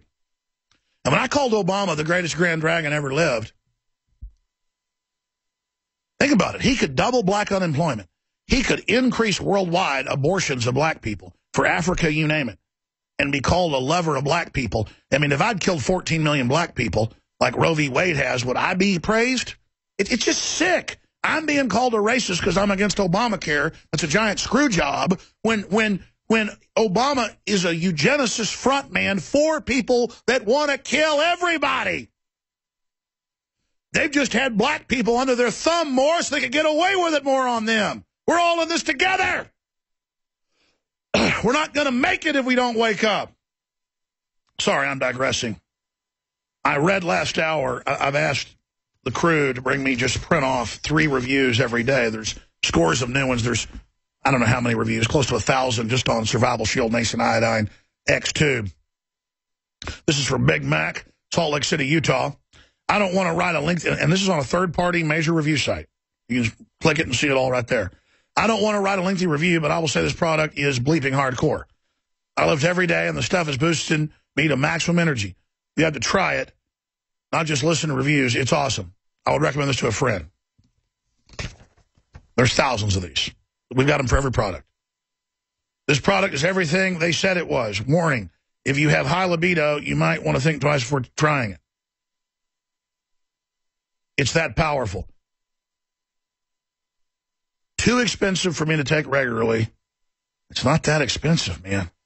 What little money I have goes to the InfoWars store products. Well, thank you so much, gaming_org. I mean, it cost us a lot to drill and get this stuff, and comparatively, if folks can't afford it, get high-quality Himalayan or other salts that are known to have iodine in it, and you'll get some of the effect. It's just bound so you won't absorb it all. You just got to take more. Talk to your physician. But, yeah, spend $5-10 on salt. Remember to take it or take this every day. It's just different because ours is a deep earth source that's pure crystals. We're trying to come up with a pill that's least expensive. And for some reason, it's just hell to manufacture this stuff. It's hell to get it. Because when something is 9999, it's a precursor, key element to so much. It's what they use to make a bunch of illegal drugs. And we've had to be checked out by the DEA, you name it, everything, just to be able to manufacture this. It's clear we're not drug dealers. We're just selling the iodine that's legal and lawful. And you can't take the product we sell and do anything with it because it's been mixed into the palm oil and everything. It's the pure gas form that's so controlled. I mean, it's a controlled substance. You know, they control the precursors that go into any of this industrial stuff. I mean, just put it this way. We're weirdos to come out with something like this. I mean, nobody's got this because, well, we had industrial sabotage, folks jacking with us, trying to keep us from able to fund ourselves, going around to our suppliers of the purest kelp sources. And as a blessing, we kept researching and found a couple of years ago a deep earth source that was supplying major industry. But they only get limited amounts of it, and we're such a small buyer that it's hard for us to even get in and be able to get it. But that's the blessing and curse at the same time because we had this limited run. We're trying to secure more right now. I hope this isn't the end of Survival Shield Nascent Iodine X2. But the Lord always comes through for us, so whatever happens, happens. I have confidence in that. InfoWarsLife.com or 888-253-3139. And we have the liver cleanse. You can do the standard liver cleanse, taking it every day, and it just helps. Or do the intense one where you take the oxy powder, drink the apple cider vinegar 4 times a day, then take olive oil 6 days later and lay on your right side for an hour before you go to bed and get ready to be totally freaked out when the average person, 20, 30 black or green balls come out of your gallbladder. You get too many of them, your gallbladder bursts. You're not supposed to have them in there. That's how much artificial crap and melamine and fluoride and toxins are in our body, and the body just fights to survive and takes that out. That's what your liver's going through. And by the way, it's total transparency here. I do drink some. I've gone 3 years without drinking, but it's like smoking. I go smoke 1 or 2 cigars, I get right back on them. I go out, smoke cigars, then I want a beer. I drink a beer, then I want a martini. And I started my cleanse last week, wasn't drinking. Drank 1 drink. And normally, I mean, I could drink a bunch of drinks, and I got, whoa, it hit me really hard. And I've been told that by Dr. Grip and others. Do not drink if you're doing the advanced cleanse. I mean, it will hurt your liver. That is, don't drink while you're doing the cleanse because it opens your liver wide open, wide open. That's the joke around here. Weldon does the cleanse every few months because, he's a musician and plays a lot, has a few Lone Stars when he's playing. And he said, I love how much money it saves me buying beer. I could drink a 12-pack and not get a buzz. And after doing a liver cleanse for about a month, 2 beers, and he's done. I mean, that shows you what's going on in your liver is all I'm saying. Flush it out. Consult your physician because this is a real cleanse. It's not a game. InfoWarsLife.com. Okay. Finally, please support our local AM and FM affiliates. Become a sponsor. Thank their sponsors. Support their sponsors and spread the word. Now is not the time for half measures. People are really ready to listen now because things are getting so serious. And if folks out there that have means don't take action and don't spread the word. I mean, if I was a well-to-do businessman listening to this show or businesswoman listening to this show anywhere in the country, AM, FM, internet, however you're listening, I would put up a billboard about the show. And I'm not ashamed asking that. I'm risking my life doing this. I'm going all out. I need your help. I mean, I'm committed to this fight. I know we can beat these people, at least back them off and have a soft landing. But if we don't see a maximum effort and if everybody just sees themselves as a spectator and not somebody on the field, we're going to lose this war. How about, people say they want the South to rise again. How about America rises again? How about freedom rises again? How about common sense rises again? Yeah, these are some of the billboards around the country. That one right there was in Tennessee. Let's go back. And people ought to copy that design and put it up in their area. Don't listen to Alex Jones, period. It's got a big image of Obama, Infowars.com. And I told folks I'd take action. I've put up 2 in Austin. That's as much as our budget can do, but it just hit me. I just told Buckley to put up this other design that just said Infowars.com, forbidden information. We ought to put up, if we haven't already sent it, that one with Obama that says don't listen to Alex Jones, period. Infowars.com. That one's even better. Yeah, well, you send that over to the graphics folks. I think there's a copy of that graphic online. And there's a lot of other cool ones out there as well. In fact, I think that was the artist rendering of one. But then I know that billboard was put up. So I saw other photos that were talking about it. And like the news was like, is it legal to put down our Lord and Savior? All right, let me shut up now. Jonathan Gruber, if that story would have kept getting bigger, was the type of thing that could bring down the current agenda. Him laughing to a bunch of academics and them nodding their sickening cult heads and their gang about how to lie to the public and how he helped fix the numbers, that it massively increased prices, but he helped cover it up. And then Obama thanking him in speeches and others thanking him, and then him saying, oh, I actually didn't work for Obama, and Obama saying he didn't know who he was. We're going to play some of these clips to remind folks because it's back in the news. We should push Gruber back out there, the dishonorable, rat-like little sniveling, dishonorable piece of crap who thinks it's funny to raise old people and poor people's prices. That makes me cringe. Emails show MIT's Jonathan Gruber had even more to do with Obamacare's passage than previously thought. And then it goes through the fact that the Wall Street Journal and others report that they've now got the email showing that he was one of the main engineers of it and was basically thanked as being one of the top guys, which we already knew. But it just triples the lie. Yeah, I ran the whole thing. They hired me to help lie. Obama, we love you. We thank you, Gruber. Obama, I don't know him, never knew him. Gruber, I don't know Obama. Now we have emails showing they did. I mean, they're liars any way you slice it. They're hardcore crooks that sit around with a bunch of other scum academics laughing and screwing people. I mean, yeah. Let's go ahead and go to the famous Gruber clip. Here it is. It's just, you can't do it politically. You just literally cannot do it. Okay, transparent financing, unless I have transparent financing, also transparent spending. I mean, this bill was written in a tortured way to make sure CBO did not score the mandate as taxes. If CBO scored the mandate as taxes, the bill dies. Okay, so it's written to do that. In terms of risk-rated subsidies, if you had a law which said healthy people are going to pay in, it made explicit that healthy people pay in and sick people get money, it would not have passed. Okay, just like the lack of transparency is a huge political advantage. And basically, call it the stupidity of the American voter or whatever.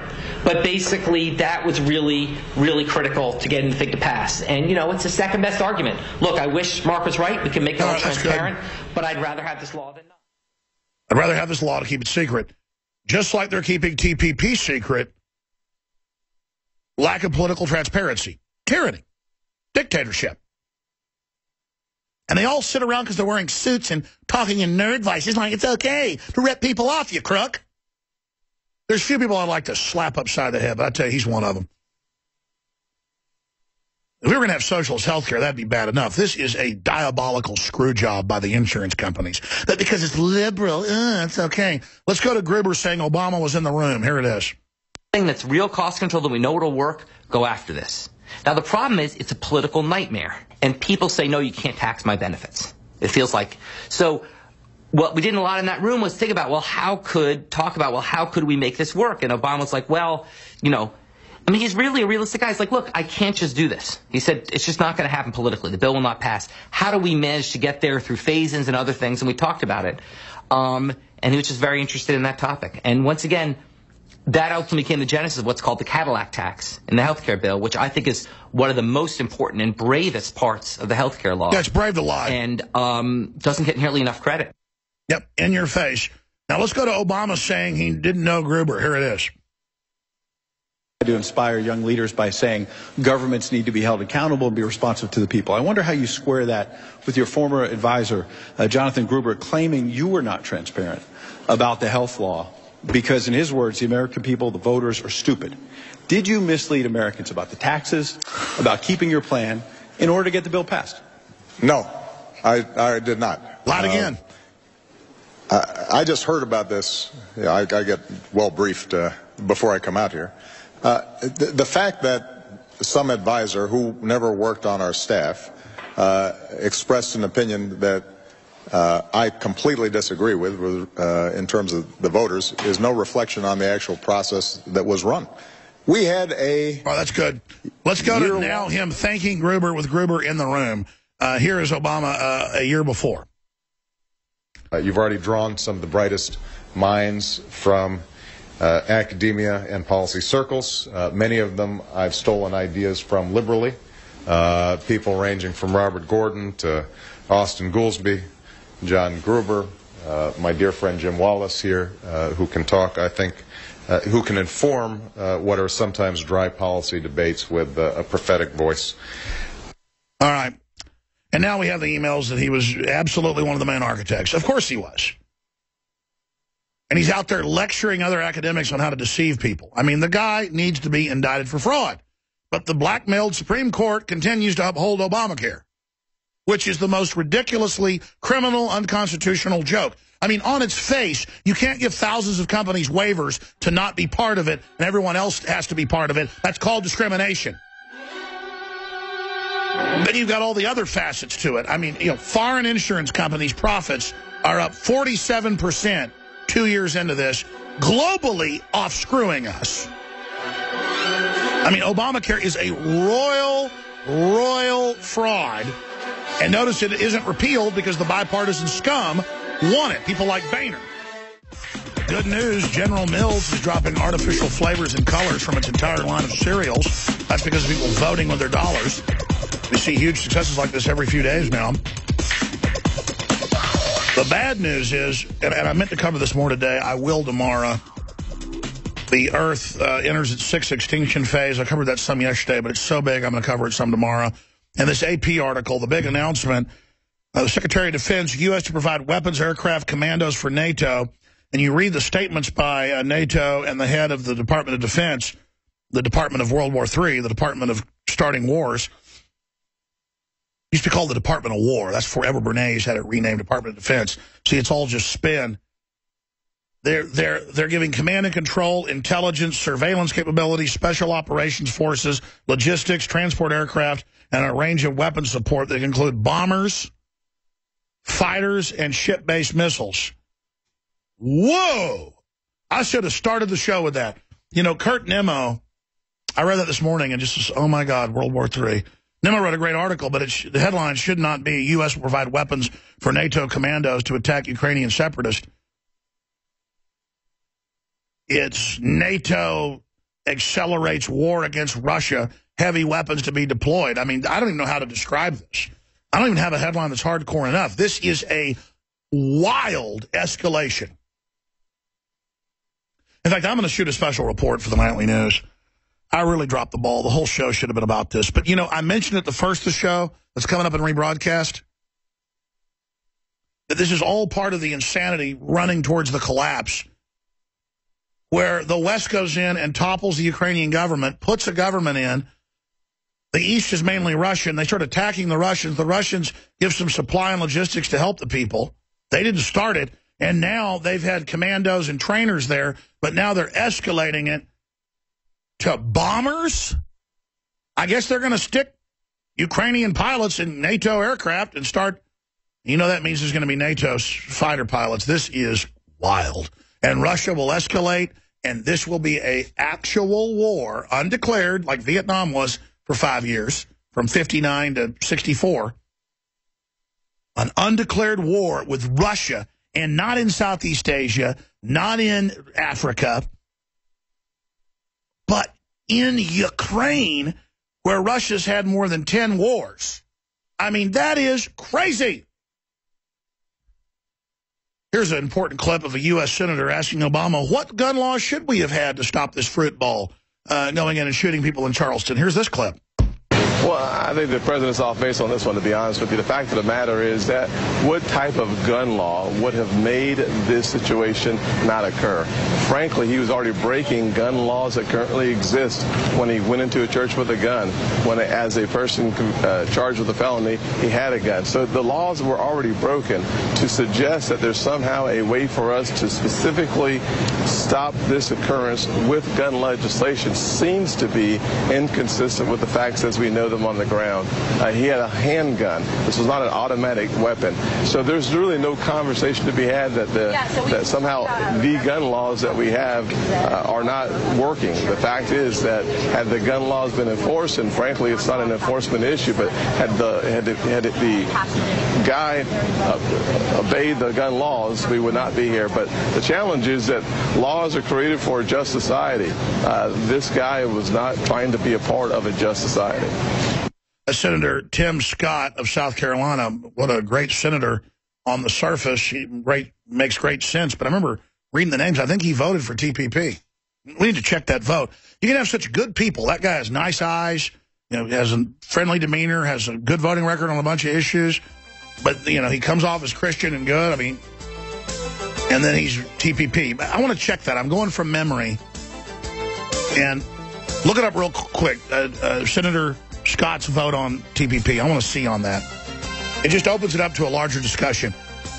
Tonight, 7 o'clock Central, I'll have an emergency report on World War III and more. Retransmission starts now at Infowars.com/show and re-airs on some fine stations. Pray for us, pray for America, pray for peace. Visit GCNlive.com. Pray for the dead and their families in Charleston and others.